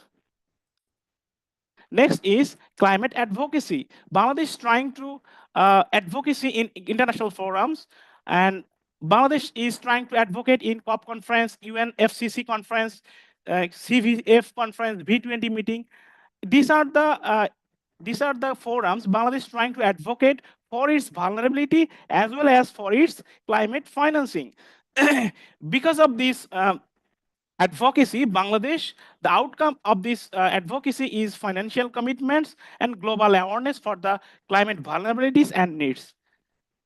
And next, these are the key figures of Bangladesh and who have been trying to focus on Bangladesh climate vulnerability in the global forums through their species. And this is climate leadership in global climate forum. As you all know that Bangladesh is trying to ensure its leadership in global climate vulnerable forum through joint declaration, through joint initiatives, organizing forums and campaigns. This has made an outcome that Bangladesh has made unified voice and improved recognition of the climate financing needs for Bangladesh as well as climate vulnerable countries. Next, climate change knowledge creator. Bangladesh is very much successful in climate change knowledge creator through collaboration with research institution, ICSSR, national policies, and experienced researchers and practitioners. Bangladesh is established itself as a center for climate change research and knowledge sharing. So this is a major output, and for this output, Bangladesh has got increased credibility as a global climate we are knowledge very leader. sorry. Please conclude, So sir. this is There are all other- about my presentation. If you can see the success level, the 4 dimension and the success level, and finally, this research has a significant contribution in existing literature, policy relevance, and global implication. So thank you very much for hearing me. If you have any question, feel free to ask. Thank you, sir. Yes. Ma'am, may we proceed for the next paper presenter because we are Yes, please. Okay. And the next paper presenter is Miss Purnima and Swati Singh. Who will present Miss Purnima? Ma'am, this is Swati, and I'm going to present the paper. Okay. Is my PPT visible? Yes, it's visible and you are audible. Yeah. Good afternoon, everyone. This is Swati from ArcGIS Knowledge University, Patna, and today I'm going to present on the topic examining urban vulnerability. Hello, sir. I have talked with Provici, sir. I was there. No, I have gone there. I met, sir. Hello. Should I continue? That I have to talk with this one. I have applied here, so Hello? he will talk and I will inform him. Dr. Suhail, I have already. Dr. Suhail, please mute yourself. Dr. Suhail, yeah, thank you. Yeah. Continue. Swati, continue. Yeah. Okay. My topic is examining urban vulnerability, adaptation, and resilience in the context of climate change challenges. So, moving on to the introduction of the topic, uh, climate change is one of the most pressing issues of our time, and its extreme weather events such as floods, heat waves, droughts, and other Go multi-hazard to your situations. objectives directly, Swati. Go Okay, to your right. objectives directly. Yeah. Yeah, or the objectives are to examine the complex relationships and interaction between the vulnerability, adaptation, and resilience in the context of climate change. Also, to understand the urban vulnerability, UN habitat cities, and climate change initiatives. Also, sharing lessons learned in exchange of urban resilience, and to explore the potential of for collaboration between universities, local authorities, and NGOs in supporting climate change adaptation efforts at the community level. So research methodology, I have applied mixed method approach, combining both qualitative and qualitative data. Literature review has of the existing research on climate change, urban adaptation, resilience, analysis of CCCI's experience and achievements, and also review of the relevant policy documents and reports.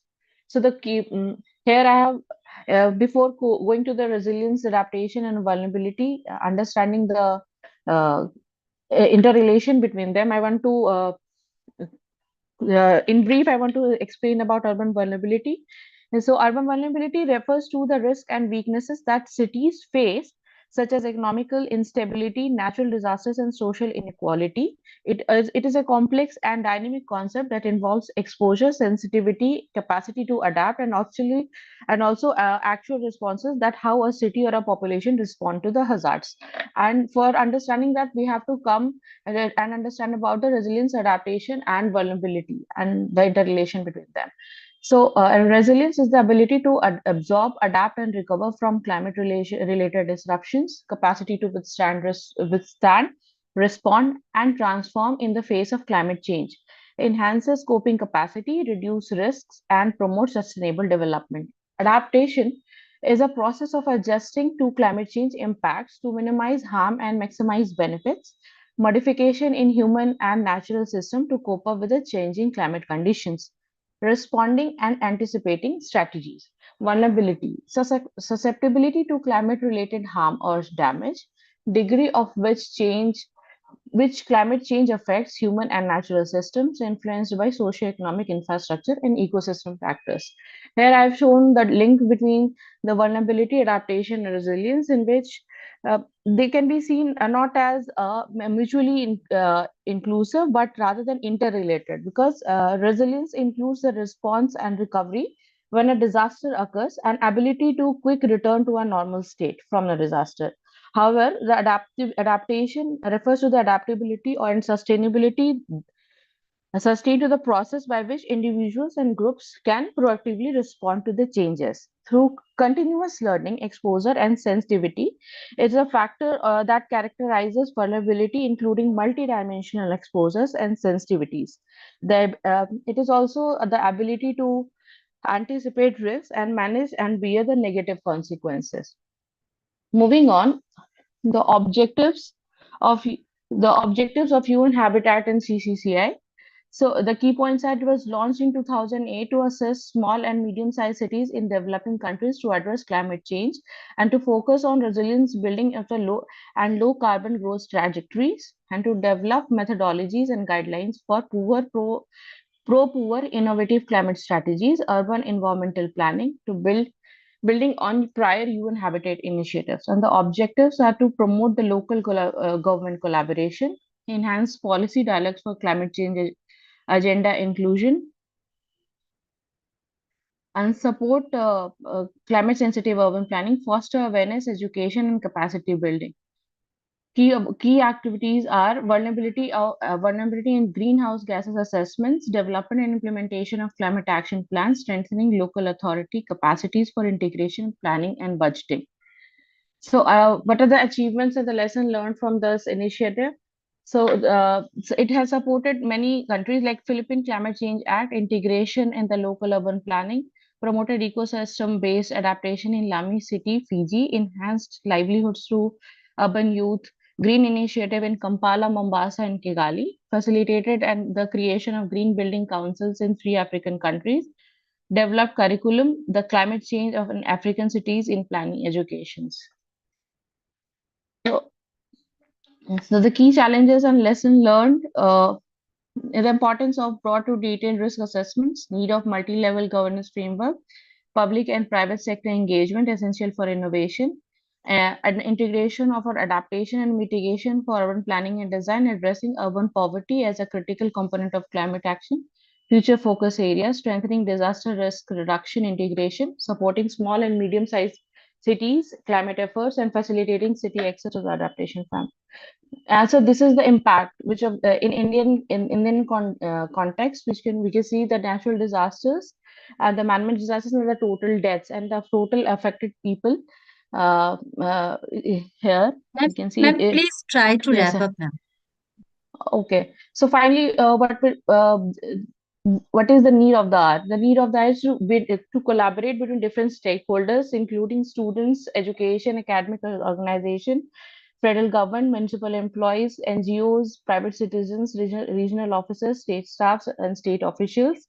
And the catalyst, the outreach could be the institutions and the universities, and also the catalyst being the NGOs, like the community-based NGOs, city-wise organization, national NGOs and international NGOs for the exposure and continuous learning among the people and the citizens.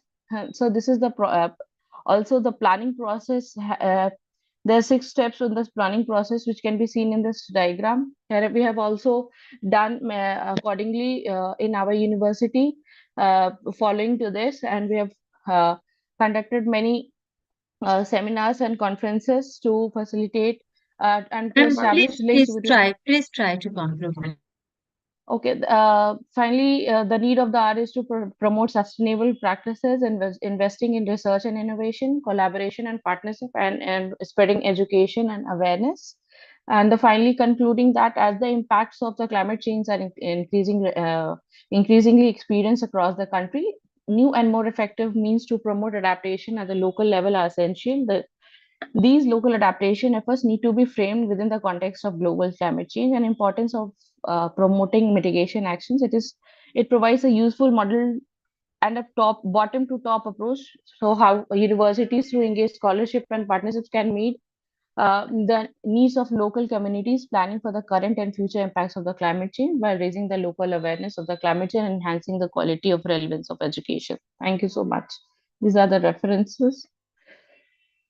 So I'm finally concluding my presentation. Hello. Our next paper presenter. Yeah, thank you. Ma'am, you can go for next. Yes. Our next paper presenter is Ms. Ankita Misra. Yes, ma'am. Yes, please. Am I audible, ma'am? Yes. Okay. Please start presenting.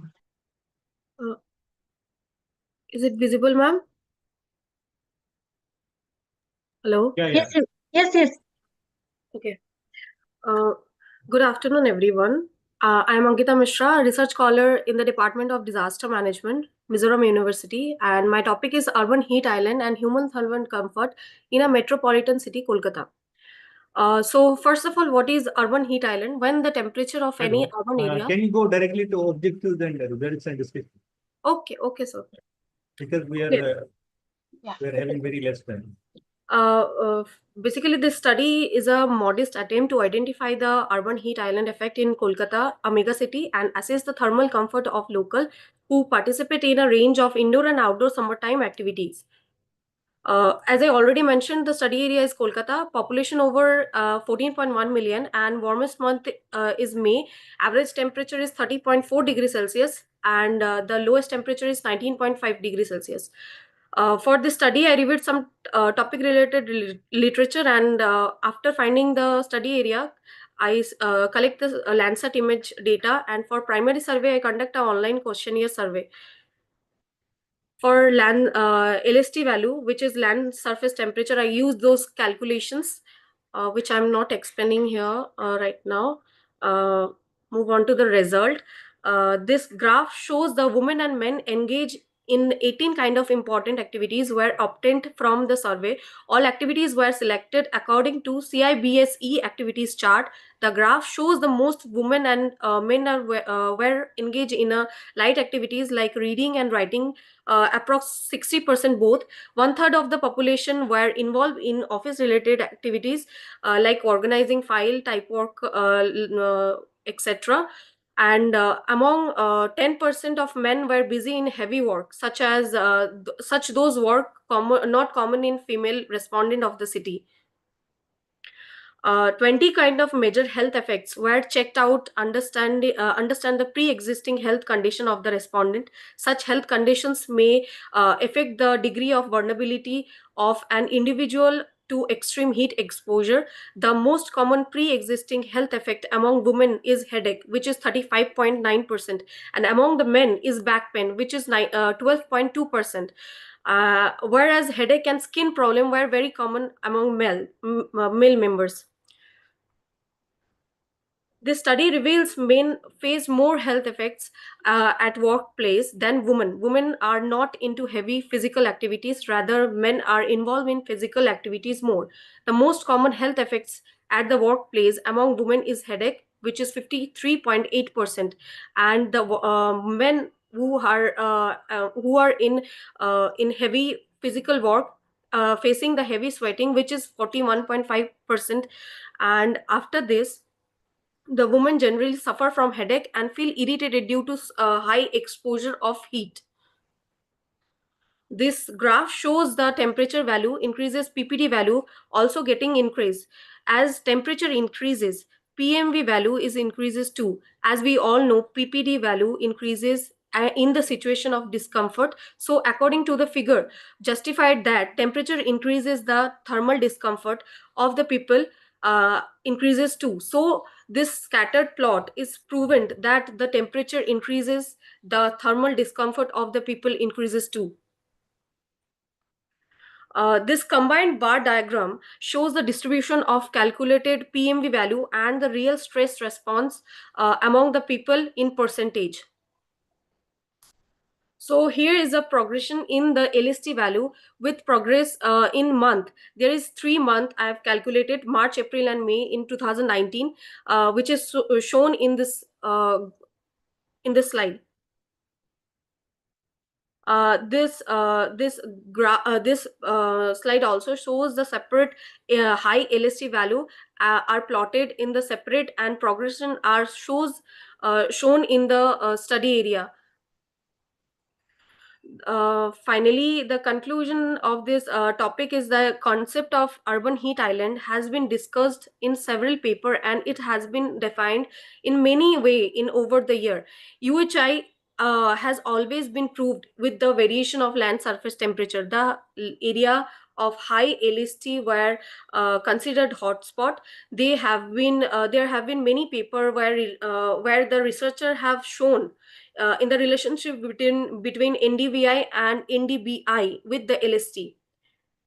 And also in my research, there are some limitations also. The period of research work was minimal.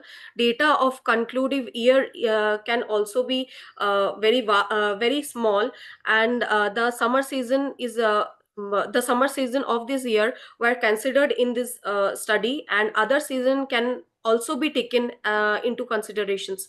And other tools like the thermal camera can also be used in my further studies, but I'm not able to use in this. Ma'am, please wrap it up, ma'am. Yeah, these are my references. Thank you so much. Okay, Ankita, I have just one question. Yes, ma'am. That you are saying that these are the health impacts which is a result of urban heat island. Yes, So, ma'am. how do you say that? How do you explain the fact that these health impacts are only the result of urban heat island? Ma'am, These are very common. Yeah.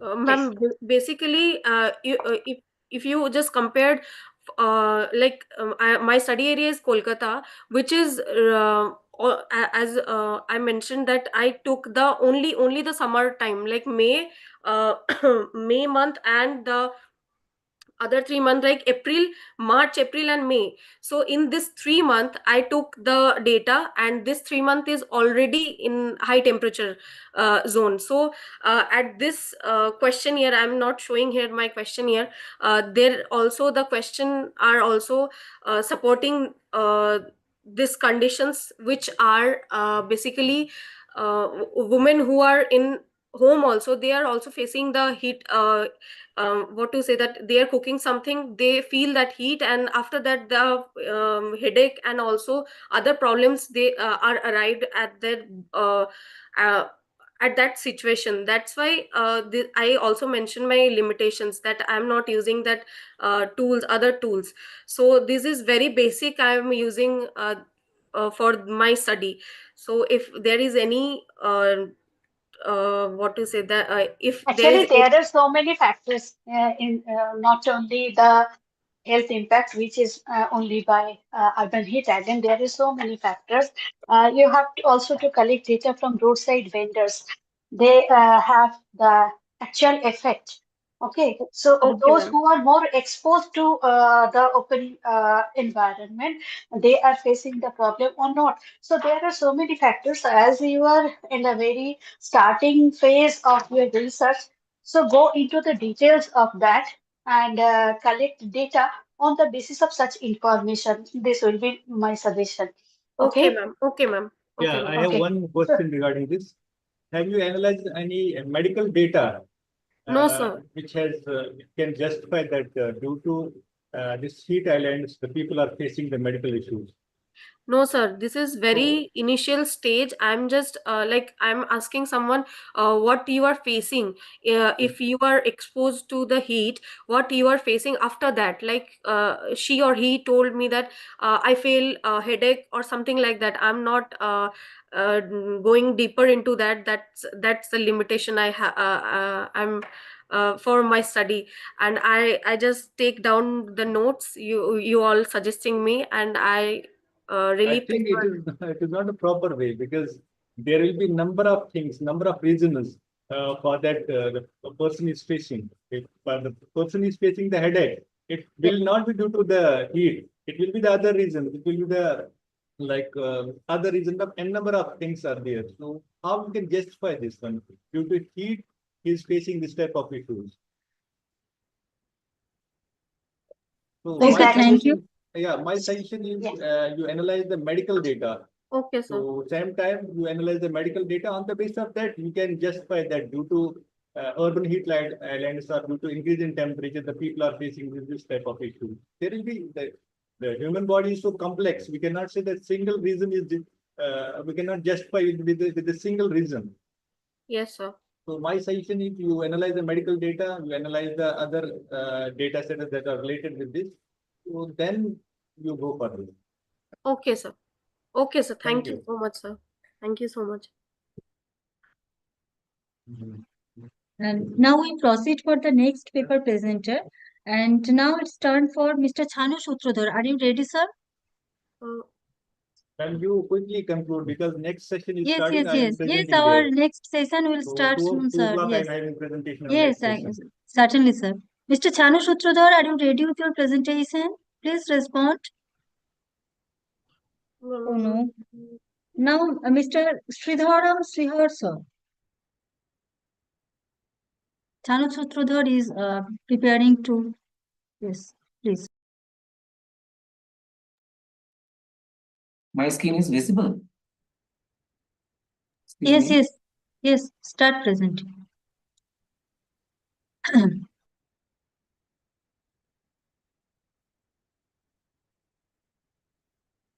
My screen is visible. Excuse me.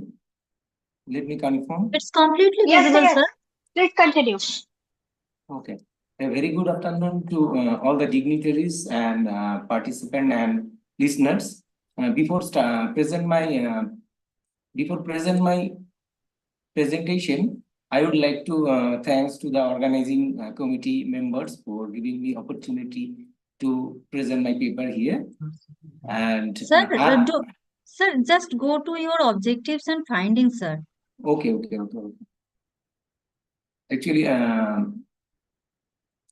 My study is titled Evaluating Spring Water Quality and Sustainability of Aizawl District, Mizoram, India, a geographical perspective. It was analyzed. And this is the graphical abstract. And now I'm moving to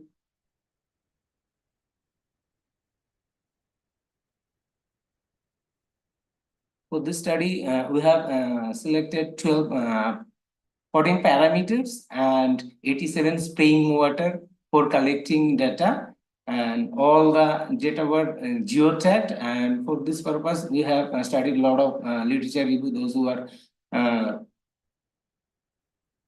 given. Am I audible? Actually, this Yes, tracking please some- continue. Please continue. Go to your findings and Okay. This is the objective slide to assess the physicochemical characteristic of spring Aizawl district. This is the first one, and second one is to comprehensively assess the quality and spring water sustainability in the Aizawl district. And third one is to provide insight for sustainable management. And last one is to make evidence-based decision for preservation and optimal utilization of this essential spring water.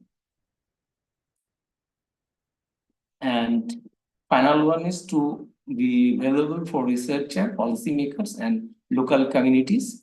And this is the methodological slide. I have tried to incorporate, summarized all this methodology I have used in this paper.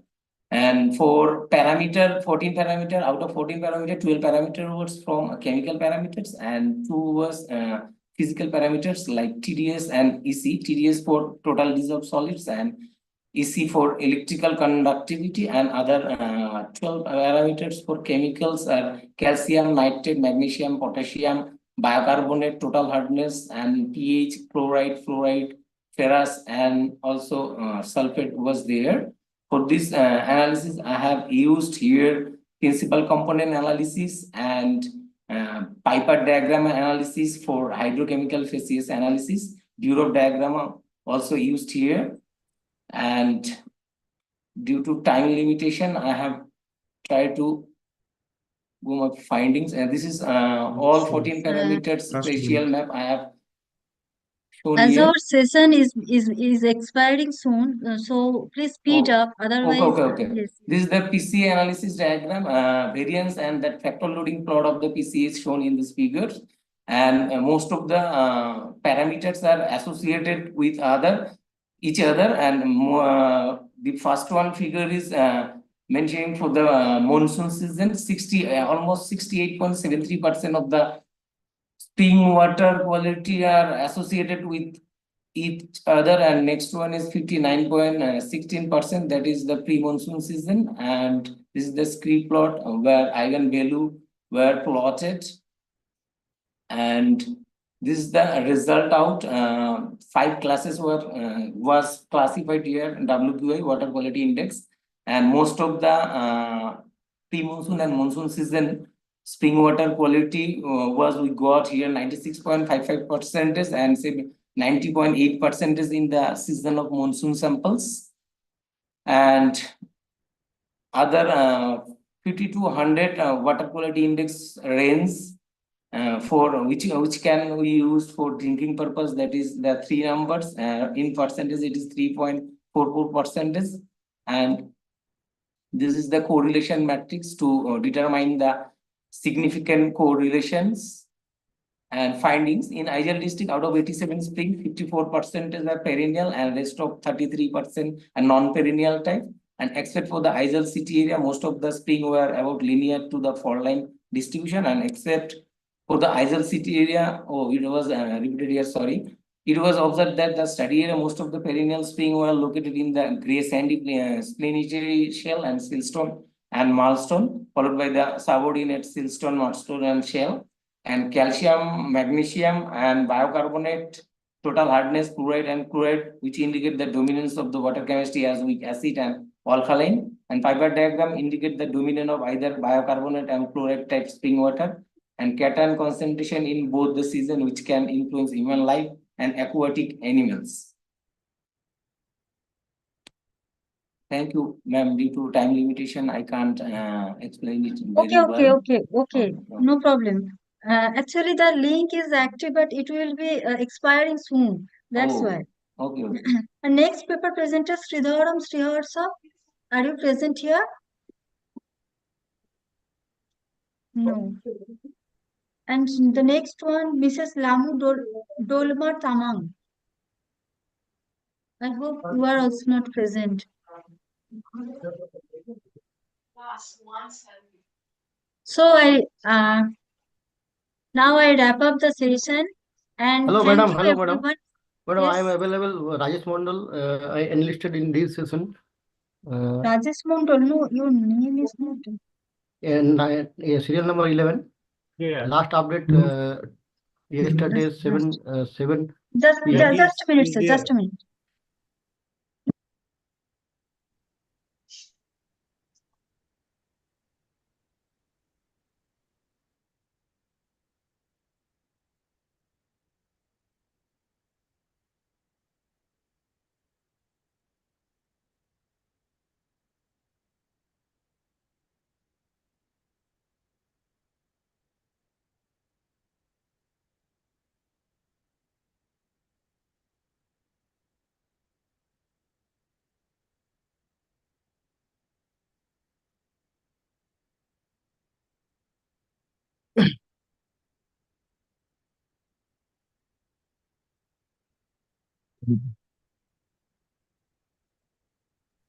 Yes, sir. Please start your presentation. Yes, thank you, ma'am. Yes. I share my screen.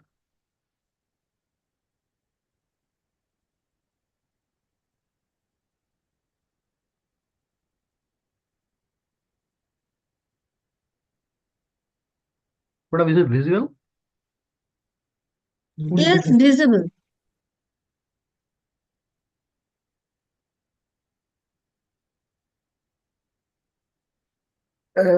Good afternoon, ma'am. Myself, Rajesh Mondal from Baroda University. First of all, I would like to thank the organizer and my respect to all honorable research person, academician, and guest and individual person in front of me.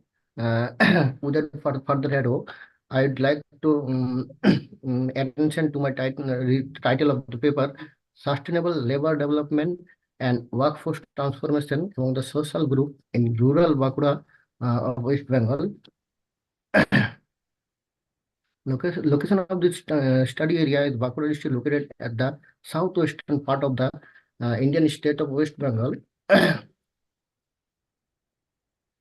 The main aim of this research to examine the rural work participation trend in Bankura district, focusing on caste and gender disparity in workforce composition from 1961 to 2011.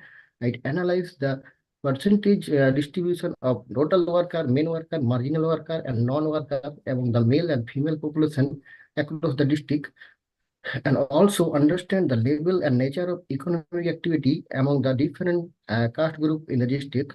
When I come to the methodology, it is a documentary study based on Can you official change your document. slide?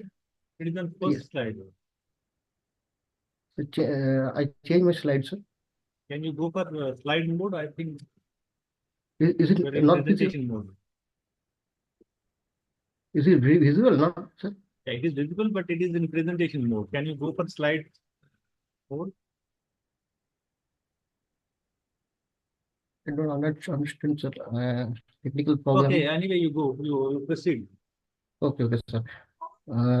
Based on secondary data, the secondary data has been collected from the district census handbook from 1961 to 2011, and also the district human development report, and some related information were extracted from various websites.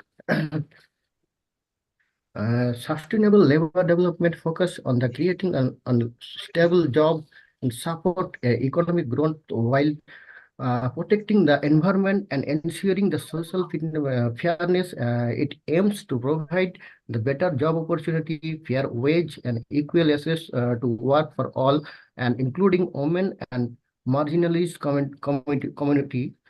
Workforce transformation refers to shift from traditional farming jobs to more diverse work, some industry, service, and self-employment. This change is driven by education and skill development, and improve the infrastructure, helping the people find better jobs and more varied job. In rural Bakura, these two area is closely related. The district is experiencing a shift from the beginning, mostly agriculture based, to be having more people working in industry like handicapped and small scale manufacturing and services. Sustainable labor development, ensuring this change benefits the everyone, offering fair job opportunity and reducing the migration pattern, and this help to improve the rural economy, uh, reduce the poverty, and create stronger, more balance and future for the community. Economic composition refers to people in a region involved in different type of economic activity. In rural area in Bankura district, it helps host the distribution of worker sectors such as agriculture, industry, and services. This economic composition organizes two main sector: workers, work participation, and occupational composition. Work participation is divided into worker and non-worker, and it also classified into main and marginal worker. Occupation composition is categorized into agriculture labor, cultivator, uh, household industry worker, and other services worker. As per the Census of India, work is defined as the participation of any economic activity, whether paid or unpaid, including physical and mental in nature. A main worker is a participant in economic productivity activity for 6 months or more during a reference period, while marginal workers are those who work at least 3 months or less than 6 months of same of that period. The table shows the percentage of worker and non-worker in rural Bakura from 1961 to 2011. Overall, total work participation fluctuating, decreasing from 37% in 1961 to 28% in 1971, then rising to 45% in 2001. Male participation shows relative stability with minor declining, while female Rajesh, participation, yes, ma'am. Rajesh, Yes, what ma'am. are your major findings? Go to the major findings part, right? As we are running behind the time, go to the major finding part. Madam, this figure present the work Rajesh, your status. slides are not moving actually. No, some technical problem is here. Okay, sir. So I think. please state yes, give statement because we have only 10 minutes and the session will expire within 10 minutes. We are in buffer zone. So please try to present quickly. Just conclude. Okay, sir. I Give the conclude. conclusion. Okay. Okay, sir. I conclude. Okay. So, in Hello. concluding remarks, is there- yes, sir. Yes, sir. Yes, sir. Yeah. In concluding remarks, we can say that the participation of rural worker, particularly female worker, has shown a notable and gradual increase over the year. Secondly, there has been a rapid rise in participation of marginal worker within the rural workforce, highlighting a shift in economic pattern. And also lastly, economic activities have increasingly transitioned from primary to secondary and then secondary to tertiary, indicating a shifting transformation of rural economy. Thank you, sir. I have one query here. Okay, In sir. title, you have mentioned sustainable Yes. labor development and workforce. Can you Yes, sir. explain this? What is sustainable labor and how it is different from workforce? Sustainable labor, mainly this is a pattern of provide better job opportunity, fair wage, equal access to work for all, including women and all community like SC, ST, general caste. Okay, how is it different from workforce? Workforce, this I mean to say that workforce is Because traditionally here you have changed. mentioned the sustainable labor. So I'm confused Yes. in this title. So that is why I told you. Okay, sir. so you are talking about workforce transformation, right? Yeah. Yes, talking Workforce transformation among social groups. So, yes. regarding this issue, I can say you that most of the people of this district they are actually transforming from their traditional practices or from their traditional work nature, Yes. right? Yes, ma'am. So what is the basic reason for this? Why they are not continuing their traditional job? Because, ma'am, this trend is possibly change because agriculture practice is income from there is low and wage low, climatic condition at not good at this time, uh, uncertainty of Is there any rainfall. relationship? Is there any relationship with 100 days work? That means MGNREGA, introduction of MGNREGA and shifting or transformation of their traditional work. Is there any relation? Have you find any relation? No, ma'am, sorry, I don't find any relation till now. Okay, Rajesh, thank you. Okay, ma'am, thank you. Thank you so much. So Our is next paper presenter is Bungshika Jadhav.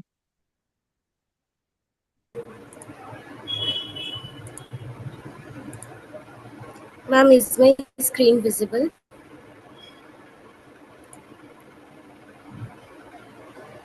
Hello, Yes, ma'am. yes, it's visible and you are also audible. Okay, ma'am. Good afternoon, everyone. My name is Vanshika Yadav. Today I am going to present my topic, crab behavior and crab burrow architecture. Rajesh Babu, please mute yourself. Okay, Rajesh ma'am. Babu, yes. I'm directly moving to my objective. And First, Sunil sir also. Sir, Sunil sir, Lal Rindika madam, please mute yourself. my first objective is to observe the crab anatomy of the adult Uka crab samples which were found at the Dakshin Purushottampur beach and to study the burrow architecture of Uka crabs found at the red crab beach. My study location is Dakshin Purushottampur beach of East Medinipur district of West Bengal. The methodology considered for this study is both primary and secondary data collection. Primary data collection involves auto level survey, GPS survey, and soil sample collection. And for secondary data, various software like Google Earth Pro, ArcGIS, and other government reports and literature review was done. Then data was analyzed and interpreted. My first objective was analysis of crab anatomy. Total 10 crabs samples were analyzed, out of which 9 were male sample and 1 was female. The adult crabs were captured from the intertidal zone for measurement purposes and then they were released again to their habitat. Basic anatomy like carapace length, width, cheliped, etc. were measured using digital vernier caliper. These are some of the images captured from the field and the collected data were represented with the help of bar diagram. My second objective is to analyze the crab burrow architecture. For this purpose, 20 burrow samples were analyzed, and for this, burrow casts were made using plaster of Paris solution during the low tide period, and various burrow dimensions like total depth, length, horizontal length were measured, and mainly I, J, and U-shaped burrows were detected from the field. These are some of the images of crab burrows. Then we put the plaster of Paris solution inside the burrow structure, and after drying off this plaster of Paris solution, we extracted the structures and then measurement were taken for this burrow structures. And then the data were represented with the help of bar diagrams. Textural analysis of sediment was done by the help of a dry sieving method for which 11 samples were taken. 4 samples were collected above the high tide line, 5 from the intertidal zone and 1 was taken from low tide line. The collected sediment samples, firstly their pre-weight was measured, then the samples were kept inside the hot air oven for the drying of sediments. Then the samples were sieved by the set of 7 sieve in the sieving machine, and for analyzing the organic matter content, hydrogen peroxide was used and chemical properties were analyzed using distilled water. And for just an announcement, a little announcement. Our session will expire within 2 to 3 minutes, and it will be automatically cut. So we have nothing to do here.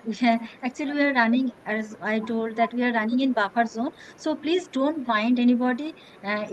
We apologize for this technical error. We have no extra time. So please, you may continue, Okay, but the session will Vanshika, just go to your result part. The study is very interesting, and just told me that tell me yes. that if there is any relation with climate change and this burrow structure, or the composition of sands and burrow structure. Just tell me that. Ma'am, there is mainly no climatic impact for this burrow structure, but the human impact or the human intervention is more active for this. Prominent. Okay. Yes, ma'am. Okay. Okay. So, Vanshika, thank you for your nice work. And I think we have almost at the end of this session. Yes, ma'am. We are at the end of the session. Actually, within 2 hours, 2 resource persons and 11 paper presenters, it's too difficult to. Yes, exactly. And Yes, for technical reasons, some time has also yes, been yes, lost. yes, yes, yes, yes. So, however, we have completed successfully the session. Okay, yes, yes, ma'am, And and we are from very my, enriched. yeah, from my We are side, very enriched. yeah, I would like to congratulate all the paper presenters and wish you the best for your Ma'am, future research work. I request everyone to put on their video so that we can take a print screen to make it memorable. Sure. All paper presenters, please. Print screen.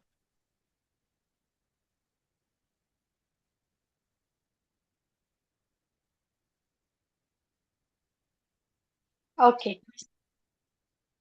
So, thank you. You are always welcome, ma'am.